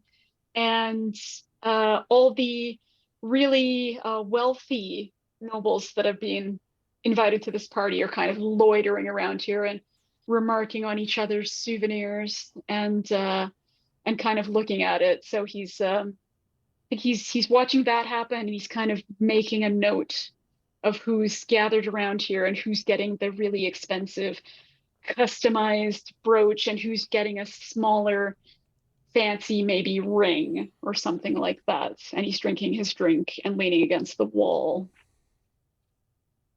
So I think from a side room that's just a little bit along that, or there's a door that leads immediately to a side room, which is often used for meetings. And then there's a hall that connects to the kitchen. Around the corner from that hall, you see Morgaine, the heir, turn and catches your eye and kind of walks over and kind of in the 3 seconds that they took between seeing you and walking over, you get the sense that they've read the whole scene, and look to your glass and say, if I'm not mistaken, that glass is as full as it was half an hour ago. We have guards on duty. You can enjoy yourself. Oh, thank you for your consideration, but how do you know I didn't just get another drink and drink it down to the same level? Because of the smudge on the glass, I've been meaning to ask the staff to rotate that out, but we had too many people coming today, so we had to use everything. Very perceptive of you. Very perceptive. Yeah, the truth is I thought tonight might be a good night to be clear-headed. It's not unreasonable. What do you think of the keepsakes here? Well, I'm sure they'll prove to be charming little items for people to leave to their children and grandchildren later on down the line. But if I may be honest, it's nothing that I'd personally wear around the city. They are a good reminder of the differences between how things were and how things are, and a good way of knowing who has what kind of taste. and that's they say like very softly so that others can't hear, covering their, like basically angling their fan so that no one could read their lips as they do so, like just kind of, doing some casual fan art, and this is like probably like a 10-12 inch fan, not one of the bigger ones that you see in like burlesque shows or something, but like a smaller hand fan, because it's not summer, this is spring. And I think it's at that moment that I ask, what is it that you notice that is suddenly wrong in the room? The statue has gone through one transformation already. I don't think I recognize the third person that it's turned into. I wonder who does, and I wonder who did that, because I'm sure that can't have been part of the program. Yeah. So as you turn to regard the statue, the figure is a little tragic, and you can tell that in their hand they were supposed to be holding like a globe or maybe some crafted item, but instead when the stone dissolves around this thing into a sphere, there is a gigantic pop and a flash, like a flashbang going off, and suddenly the room is filled with shouts and like very palpable fear all at once. I finished the rest of my drink. It takes a lot to phase Lutris, having grown up the way that he has. I back up against the wall, because it's good to have your back to the wall just in case there's some kind of crush or mob situation. And I noticed that Morgaine has done the same, because they're a very sensible person despite being brought up in money, and to my memory never really having encountered anything like this. And we watch the chaos unfold because people are running for the exits even though they don't know what they're running from. Yeah, and so there's people kind of brushing by you, and there's the shout of guards, and the Princept Vorster is trying to like regain control of the room, but like a lot of people have like they're clutching their face because their vision is still totally rocked, and the light, it feels like it generated a bunch of light and sound, but now there is a thick kind of white gray something in the air, and so there's people brushing by, and you see, maybe just in time to be able to do something, one of the craftspeople kind of flips something in their wrist as they're walking up to Morgaine, and you see a knife. What do you do? I don't even think. I quickly reach out and take the person's wrist and take the knife and squeeze just hard enough to let them know that if I wanted to, I could break their wrist, but I'm sure this is just a misunderstanding. And now I've got a nice new knife. Okay, so to accomplish this, I think you'll need to make a roll. That just happens, just so we know. That all just occurs. Yeah, and that's amazing. Yeah. Okay, what do I have to roll? Sorry, I'm back on the roll 20. Yeah, you're good. So all you're going to use roll 24 is to just literally roll the dice. What I will need from you is which action you're using to do this. And so this is on your character sheet. I can't remember. Hang on. Actions that you have some points in. Skirmish is a likely candidate here because this assailant has lethal intention, you can tell. But the player always gets to say what action the character is using to address the challenge. Then what I do as the GM is I will say, here's how risky that is, and here's how effective it will be if you succeed. And so I think skirmish is a good choice here, but this is still a desperate situation. You will, however, have standard effect instead of maybe limited effect if you were trying to use maybe maneuver to disarm them, or if you were just going to try to use sway to get them to stop. So I'm talking about some options just to give context. I think as a couth, I wonder if I can maneuver at all in this situation. I mean, it sounds like it just happened quite suddenly. This sounds like a skirmish to me. Yep. And I don't know. I feel good about skirmish. I'm pretty sober. I'm a little on edge. Sure thing. I just grabbed him. Or I'm rolling to see if I can. Right. Do you recall which of the special abilities you took on your playbook? Which extra thing on top of the special armor you have? It's not special items, right? No, it's going to be in the same column as the special armor. So there's the section that says the couth, and then special armor is under that, and then there's like 6 more in that same column. You get one of those, but I don't see any of them check selected. any one of them. It doesn't look like. Okay, so this will be a great time to decide if you want to take something that is relevant to what's happening here. So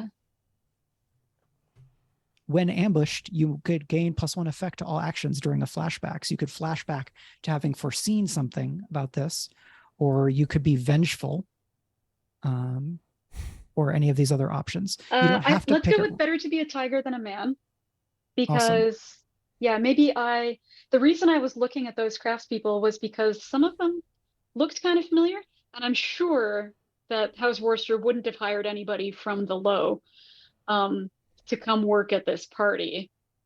But if they were looking for skilled craftspeople who might be able to work with this kind of thing, maybe they did. Maybe this person recognized me. Maybe I recognize them. Maybe a little bit. Maybe I'm not sure. Yeah. So if you flash back, you can basically say, we're going to flash back to, and then sometime before now. So you could say, I'm going to flash back to the time that I saw this craftsperson on this, on this corner. You basically just say, as an author, this is the moment we're flashing back to. Normally, when you do a flashback like that, I might say, oh, well, that's fairly unlikely. So you have to pay 2 stress. Because of better to be a tiger than a man, that flashback costs no stress. So you tell me what moment we flash back to. If you want to do something daring there, you might roll then. But you get to be the author for a moment. Okay.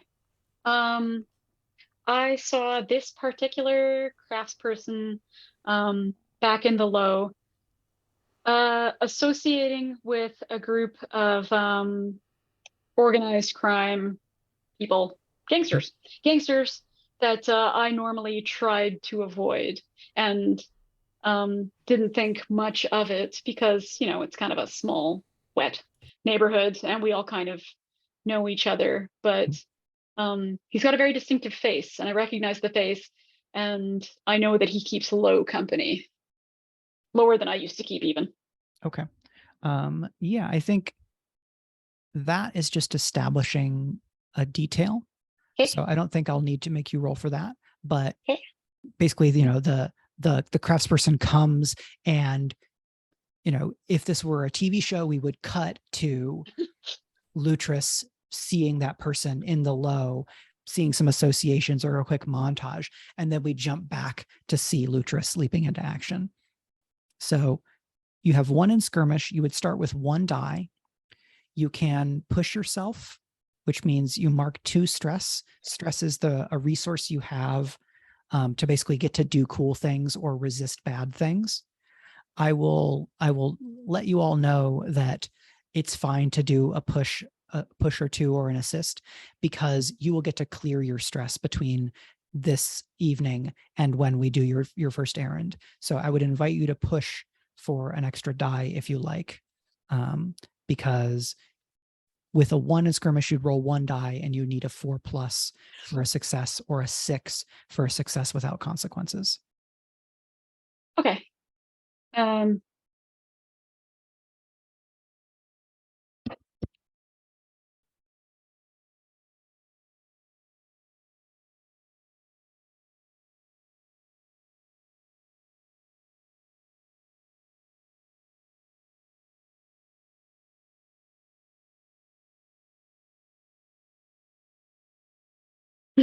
Right. Thank you.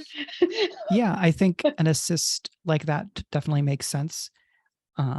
As you're like making your way to Lutris, especially because Lutris is right next to Morgaine, you see that one of the servers has emerges from some smoke, and the tray that they have is sharp, and they are going to try to basically they're following on and about to throw the they're about to throw that tray at Lutris, and so you could assist by interposing yourself and doing something about that. Please save me from odd job. Yeah. I was just gonna say that. Show them what you do, random task. So I imagine that, both swords are out. And as the sort of tray is coming back, what I'd like to do is to step in front with swords crossed to block the tray. And what I'd really like to do is block it and then just all my strength down to get the tray out of his hand. This is my imagination. Step forward, interpose, tray down, knee in the chest, throwing him back on the ground with the sword at his throat, and then I'll say something cool once I figure that out. That's what I'd like to do. Now, how do I do that?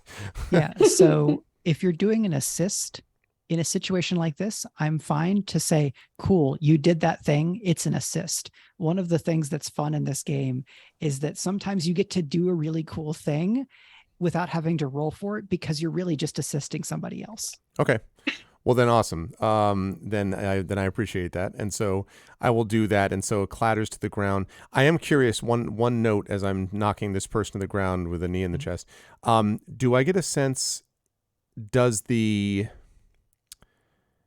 how much resistance does the faux servant put up? That is to say, is this something that I'm able to do with relative ease? Or is this a person who, only my superior whatever is able to overbear this person? I want to know how professional this person is, basically. Sure. And I don't know what you can tell me, if anything, about that. Yeah, I think because you are using your fine weapons, you are able to do this relatively easy. But you think if you were using lesser weapons or weapons you weren't familiar with, this would be more of a straight up challenge, because of them having initiative and because things are so chaotic and you're having to keep track of everything. Okay. So this is a tier 2 opponent, and you are a tier 2 group, and then you have a fine item, which lets you take effect as if you were tier 3. Gotcha. So I'll give you that bit of information. What's the cool thing you say? So when he is the knee in the chest and he is knocked down to the ground and the sword immediately is down at his throat, and I say, that'll be enough of that. There's been enough damage, I think, to plates and other items tonight. Instead, we're going to talk, you and I, in just a moment, about what guild of servants you've come from and who you intended to serve here. In the meantime, stay there, barely breathing, for just a moment, yes? And then I turn around with my sword still at his throat, by the way, with my other sword held out, and I turn to see, is the smoke still in the room, or has it started to clear at all? Can I see where Lutris is? So I think because you had a cool monologue, your timeline has advanced past when Lutris has made the roll. So I'm going to jump back to Lutris real quick. Great. That's good. I come back turning as Lutris is doing something awesome. All right, cool. Yeah. Okay. Hopefully I'm doing something awesome. The dice will tell me if I'm doing something awesome. So Premee, you have 1 for your skirmish.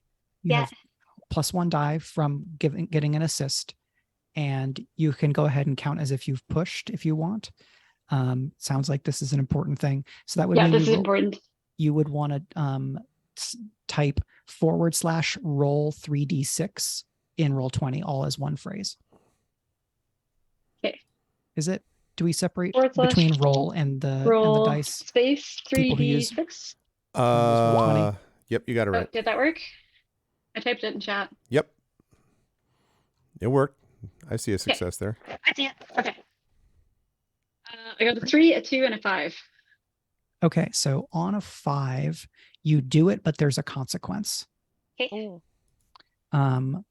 Well, that's life. Yeah, so I think... Do I drop my drink?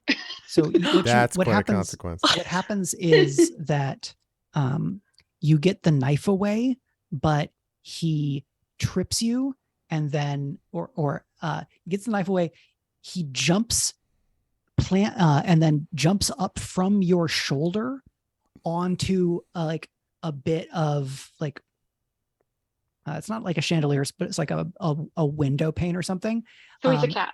The consequence is that he is out of the room in an instant. Oh. You lose the opportunity to capture him. Does he smash the window when he does that? He Or is does. the window He does open?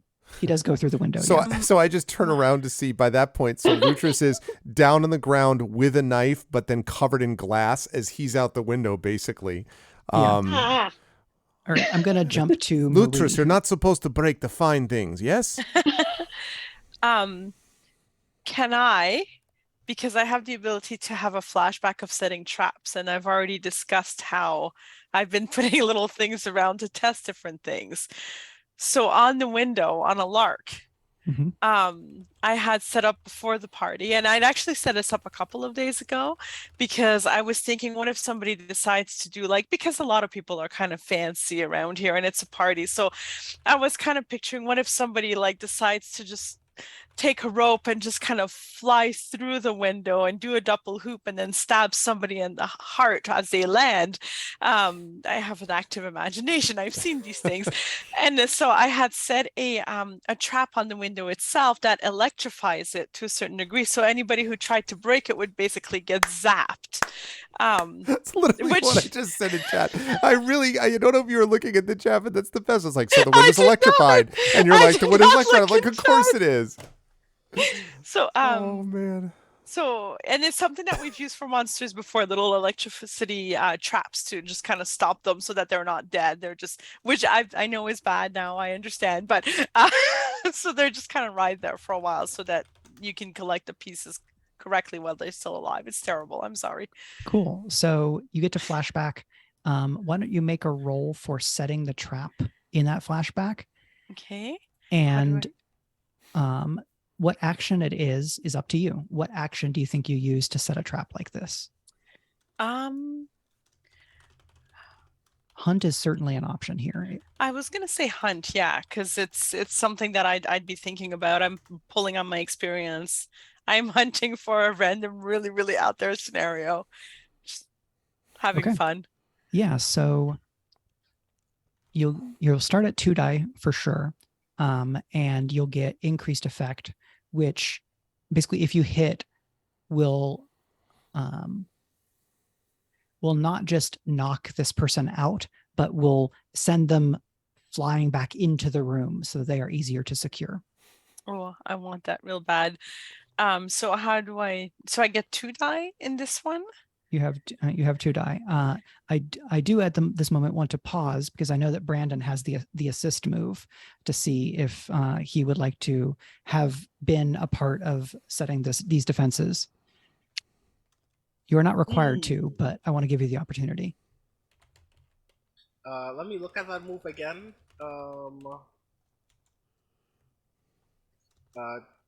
Foresight. Twice per errand, you may assist a teammate without paying stress.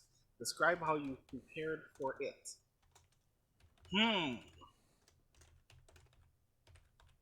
How did I prepare for this? Perhaps you help me come up with the unlikely scenario of someone flying through the window? Just a thought.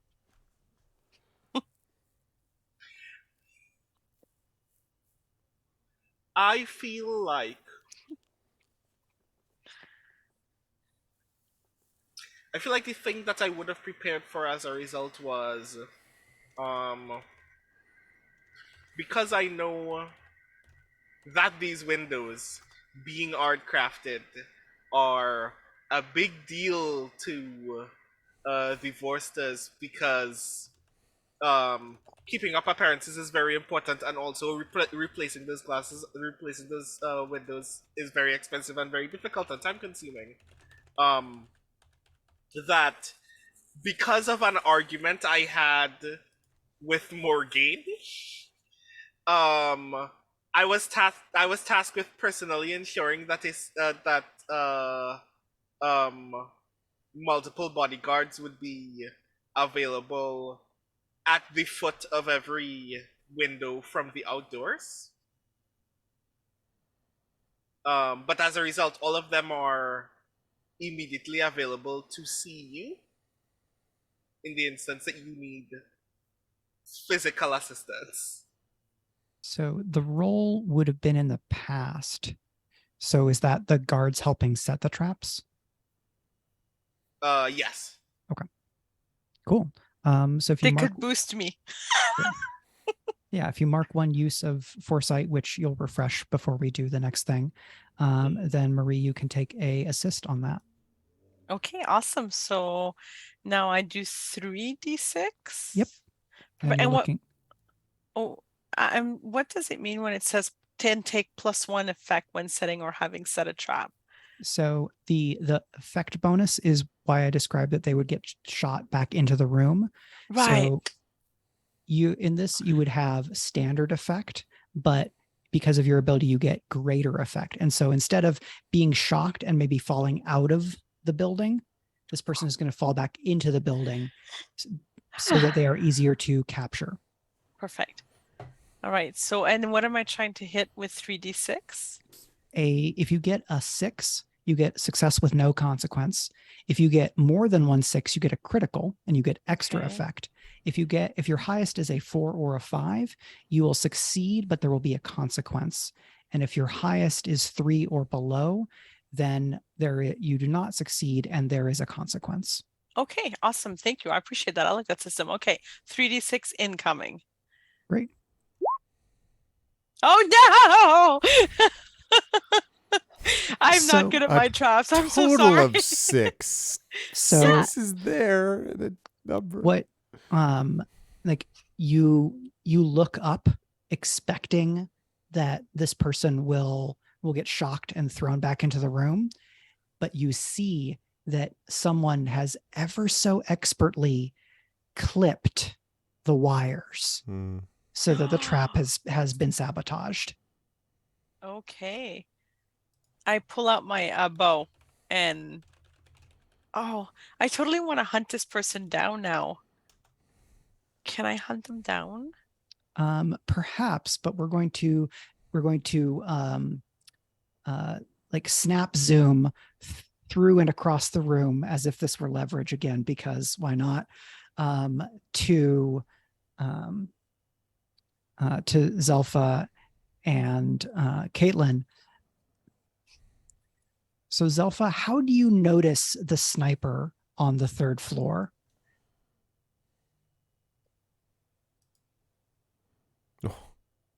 So, Funny you should mention that. the unfortunately very useful part of having a lot of gold in your regular wear during Founders Day, so that every once in a while you'll just notice the glints of light from a thing and go, I wonder where that light's coming from. And then you turn towards it and you see a whole human perched to take a whole shot from a whole arrow. Yep. So here's the problem. They're not shooting down. They're shooting the giant chandelier that's right above Morgaine. But you see them just as they basically settle in and set to take the shot. So You can do something about this. The question is, what do you do about this? I need to know what I can do. Jesus. I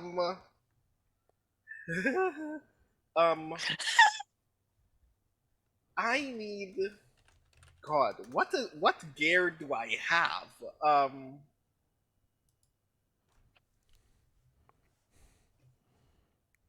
So I will note that Lutris is right next to Morgaine. So one option is about communication. There's always the option to do a flashback, to have foreseen something about that. The question is how would... Please don't kill me in the first session. Well, the nice thing about... You know what would be hilarious though? I do feel like there is like the very obvious, very funny flashback, which is, I have at some point, like days before Founders Day, even just like in regular conversation about the building itself, confronted Sue Vorster about the fact that a chandelier is an obvious safety hazard. And as such, I have had several masons in service to House Vorster reinforce the chandelier such that if one were to shoot it, it would still drop. And then you'd realize, oh no, there's just stronger cabling right underneath that will just let it just tumble a foot and a half. Okay. Very cool. So what action do you think you would roll to accomplish that? I mean, I feel like the very obvious would be command, because I am giving an order, but I have no dots in command. So that would be a terrible idea. So I would say sway instead. I also think that you would be in a riskier position to try to command the princept of the house to do something in her own house. And sway is a much softer touch, and would then be more effective in this situation. So I think this is a risky standard, sway, to have done this in the past. And if this were a non-like cinematic pilot, I would say that that's probably a 2-stress flashback, because it's a very specific circumstance. 2 stress, you say? Yeah. So it's Ow. sway to have already convinced the Masons of House Vorster to reinforce the chandeliers, which is why Forge of the Dark games rule. And I'm rolling 2d6.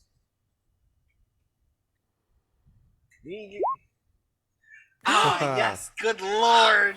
So that's a 4 and a 6. A 4 and a 6. So it happens as you describe. As the shot flies across the room, you like, how do you feel knowing that exactly the thing that you complained about was a thing that someone was trying to exploit? Have they shot the chandelier already? Oh, I was going to give you the moment as it was firing, but what happens is exactly as you described. They shoot and it drops, but stops after like a foot and a half. And then there's like a very loud, kind of cacophonous, very visually confusing jangling, because the chandelier sways and is spinning, but it does not fall. So I position myself very uniquely in this moment, such that I am standing in between the shooter and Caitlin, but I am turning towards Morgaine. And where is Suen in relationship to Morgaine in this room? Morgaine is most of the way across the room to your left, and Suin is on the right, like basically waving people out of the building.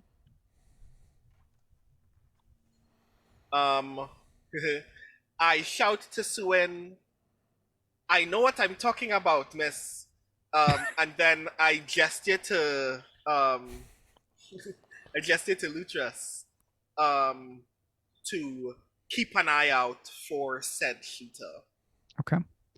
And now we're going to jump back to Greg real quick because you had your next beat in mind. That's all the roles we're going to need. So this is going to be basically quick narrative round, like wrapping up this scene so that we don't go too late, because I also want to make sure everyone does outros. So Greg, what's your next thing? Quick question first. What happened to the sniper? The sniper is still up there because this is all happening in the span of like 10 seconds. Okay. I guess my attention is still focused on the guy. Well, no, because that's not true. Because I turned around, I saw Lutras fall. Right now, you would have heard the shot as well. Yeah. So, which means I'd be looking up there. I probably would be like, third floor, and I'm probably yelling at at a couple of the guards who, if they haven't already seen it, to like get the hell up to the third floor, where the sniper is. And then I think probably what I do is I look down and I sort of see that they're not going to react immediately. And I'm like, and I look down at I look back at the person who's down on the ground, the person who tried to throw the tray, who tried to Tron deadly discs it just a moment ago. And I look at the person and I say, you don't mind going anywhere? I hate to keep you around, but I'm afraid you're going to have to be stuck for just a moment. And I take one of my swords and I plunge it into his cloak right into the ground, which means that or his tunic. So basically, assuming he's not going anywhere without, it's going to take him a while, is my intention. So does that get anchored by the floor, by the wall? No, my thought is that it's because he's on the floor. So my thought is that my sword goes down through the tunic into the floor, because it is a wooden floor. So that's, and yes, the fact that that's going to therefore be hurting the House Vorster's nice floor is not going to occur to me. Like, I'm just like, we need to stop this dude. So I do that. And then assuming that works with the other one, I step over him and I basically book it towards is the chandelier, I have a question. The chandelier fell a little bit, right? I know it was reinforced, but it fell a little bit. Yes. Enough that I could get to it now? If you did some I know you said no rolls. Swashbuckling jump bullshit. Yes, well, that was my intention, was to basically leap up, grab the chandelier. And the reason I'm doing this is because I'm assuming that if it's anything like guy cables that are used to protect lights from falling in theaters, you double rig lights for the same reason, so that if a light happens to fall, what happens is it will fall and then swing, right? So my thought is that it's now open enough that it can swing near the balcony. So what I want to do, sword down, jump up, being thankful that I'm wearing ceremonial armor and not the normal super heavy kind. Basically pull myself up into the chandelier, swing forward at what I'm hoping is the what the hell is going on sniper guy. That's the way I'm hoping is reacting. I shouldn't assume sniper person. I don't know what they are. And swing to the railing, basically jumping over them. So this is all like stab, run, jump up, and then swing over onto the railing to get to the person. Yeah, that's my plan. That's the theory. I think the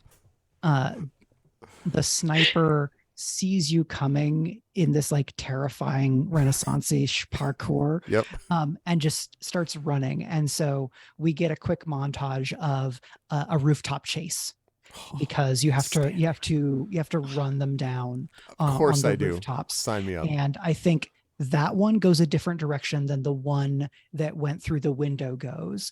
And so, Marie, we also see Kara like chasing another one. That one is headed for the river, and you catch them just before they get to the river. and realize as you pull, like kind of you have him by the neck, that on his like clavicle is tattooed an eel, indicating that he's a member of the gang, the Eels, which is in fact the case for all of these assailants. Clever. Having thwarted 3 assassination attempts that all unfolded in the same moment. Between now and the next session, I will give you some information that you may be able to acquire from interrogating these eels. But I think we're going to wrap there in the interest of time, having gotten to see a bit of who these retainers are and a little bit of their relationship to one another. I will ask the players between now and next session as well what this coterie's name should be. But first, I'm going to invite everyone to remind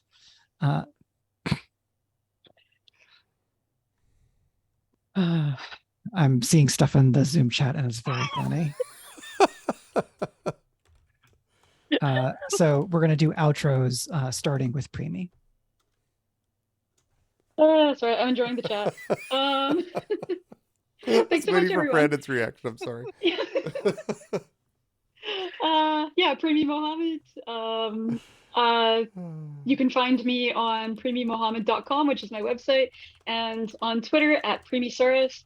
And I would like to shout out my smallest little novella from last year, and What Can We Offer You Tonight? And if you buy that, you will be supporting a small independent press, Neon Hemlock, which is very, very small. It's just one guy. Nice. I'm Marie Bilodeau. You can find me on Facebook, on Twitter, on Instagram at Glitterbomb Bilodeau. And I also have next Friday, I have the collection of my 5 novella series, which Blackgate called when it first came out, the first great serialized something fiction. It was great. Story of 20 of whatever. Anyways, it was great, of the year. It sounded great. Great blurbs. I'm being distracted by the Zoom chat again. We were very funny. So it's coming out as an omnibus. So if you're into dark fantasy, if you'd like to see fairies eat and destroy most of humanity, that is totally the book for you. So thank you so much. Hello, everyone. I have been and will continue to remain Brandon O'Brien, playing our good friend Zelfa Hamill. I am a poet, writer, and game designer from Trinidad and Tobago, and one of the co-hosts of Speculate alongside Gregory A. Wilson and Michael R. Underwood. I have a newsletter called Afternoon Tea, where I have very weird thoughts about things that are going on in pop culture, and also sometimes show you pictures of cute things that characters in games that I'm playing on my phone are doing. That will also eventually be my author website, so if you want to hear more about the things that are going on in my career, definitely check out my newsletter. Also, a reminder, Can You Sign My Tentacle won the Elgin Award, so if you are interested in poems about the gods of the Cthulhu mythos, asking rappers for their autographs, please check out this book from Interstellar Flight Press. Thank you very much.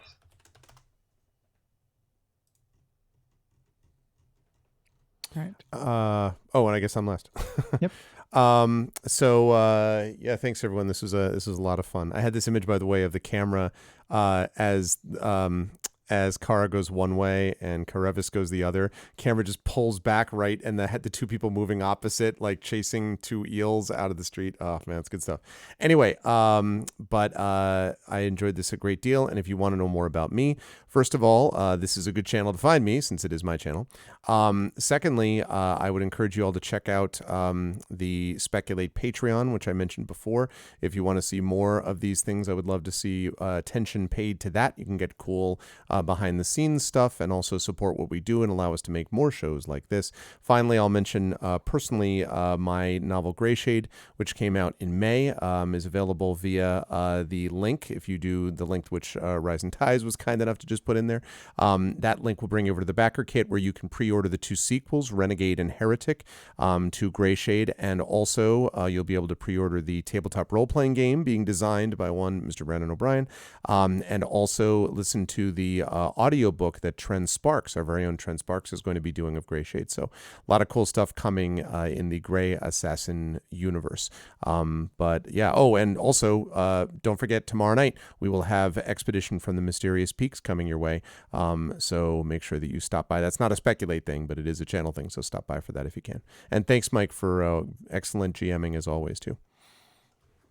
Thank you very much, and thank you all for adding to the splendor and the intrigue of the Founders Day Ball as we kick off the actual play of the actual Court of Blades game.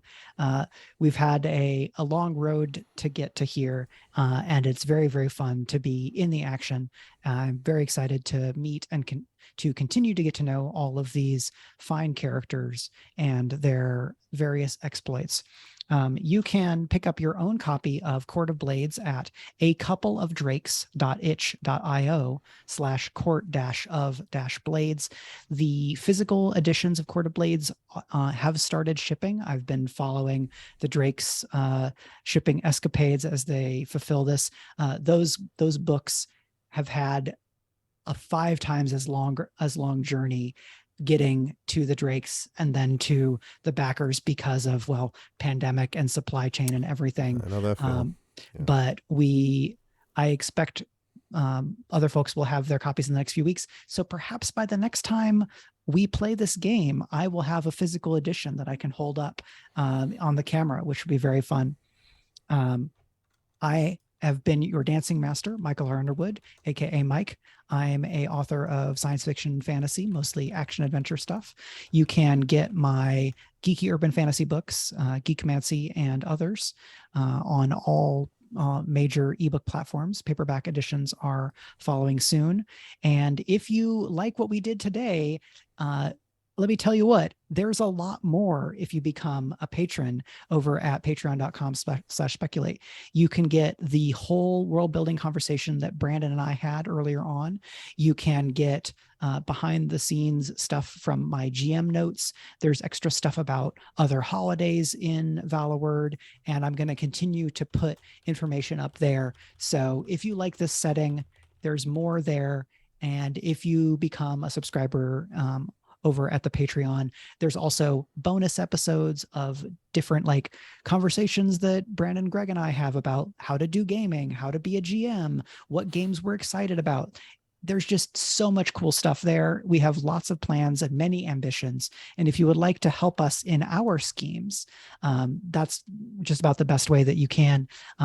If you're not able to become a subscriber, other great things you can do would be tell people about Speculate, talk about this show or other shows that you like, and invite people to come and join you, or send them the YouTube links. This will show up on YouTube in about 24 hours. You can watch all the stuff for Valloward, or everything from Fractal Spire, our Girl by Moonlight game that Brandon is the stage manager for, as well as all of the previous series that we did, like The Case of the Cindered Seal, a very fun and very wild game of Blades in the Dark, also with the Strange Friends group who do Fractal Spire, and then Rebel Crown, Splendor and Shadow, which was a shorter limited series playing Rebel Crown, which is a more medieval politicsy Forged in the Dark game. So there's a ton of stuff out there.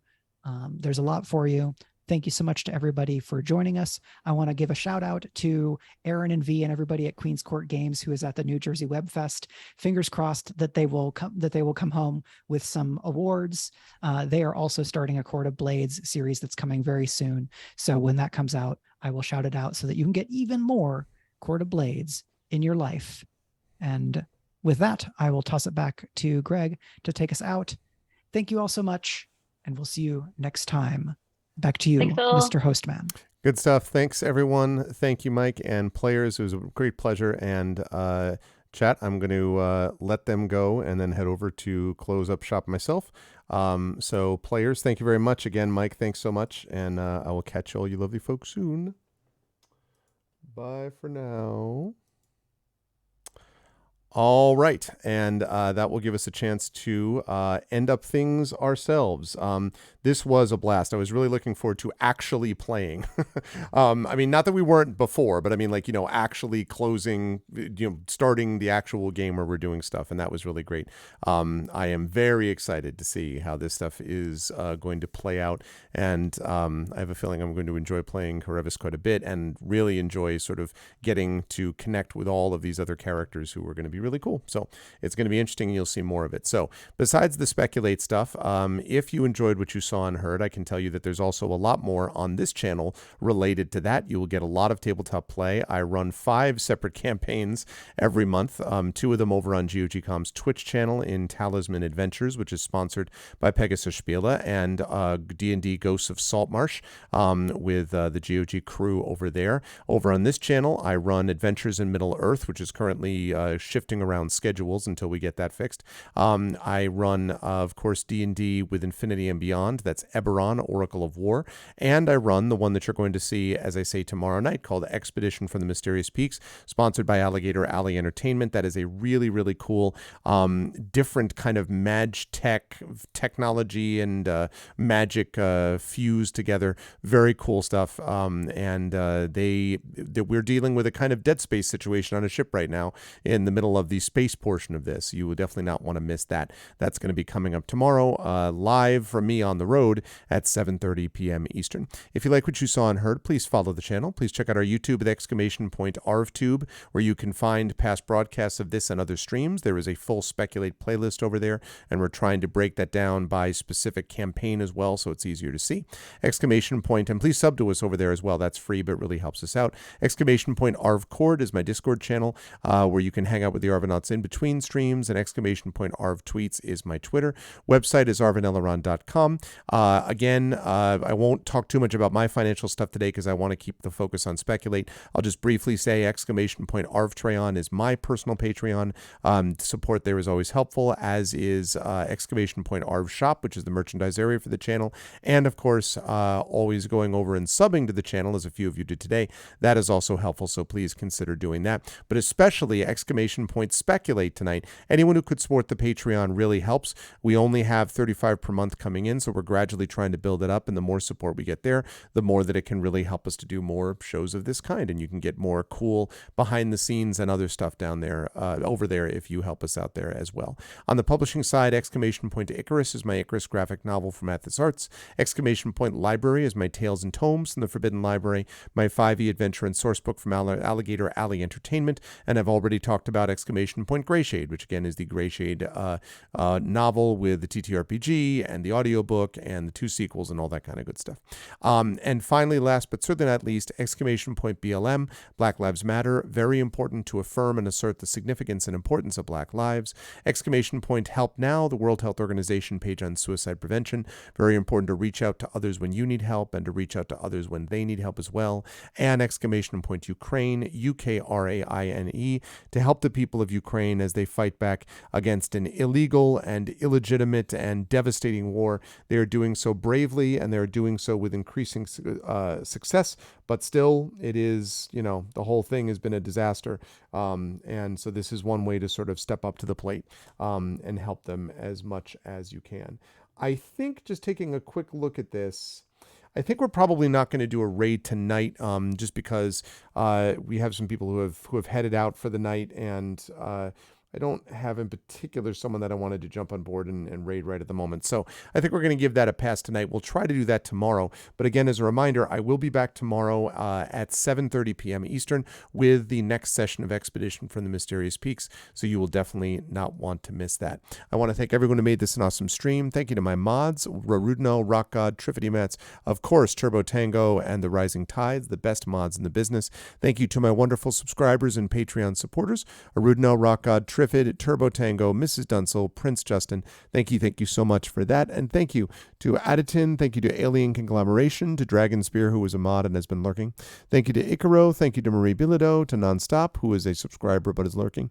Thank you to Paula, to Premosaurus, of course, to Valentin Alcaraz, and to Vault S05. And a special thanks today to the players, to Marie Bilodeau, to Premee Mohamed, to Brandon O'Brien, and of course to the amazing Michael Underwood for his wonderful dance mastery, and to the Drakes for sponsoring this campaign.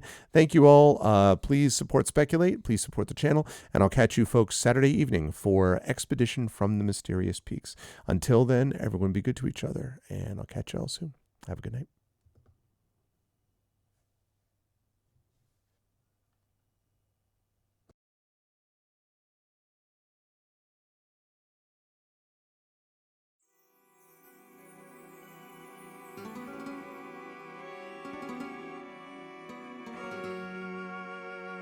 Welcome, dearest retainers, to Court of Blades, and welcome to Valloward, the greatest city in this or any other age.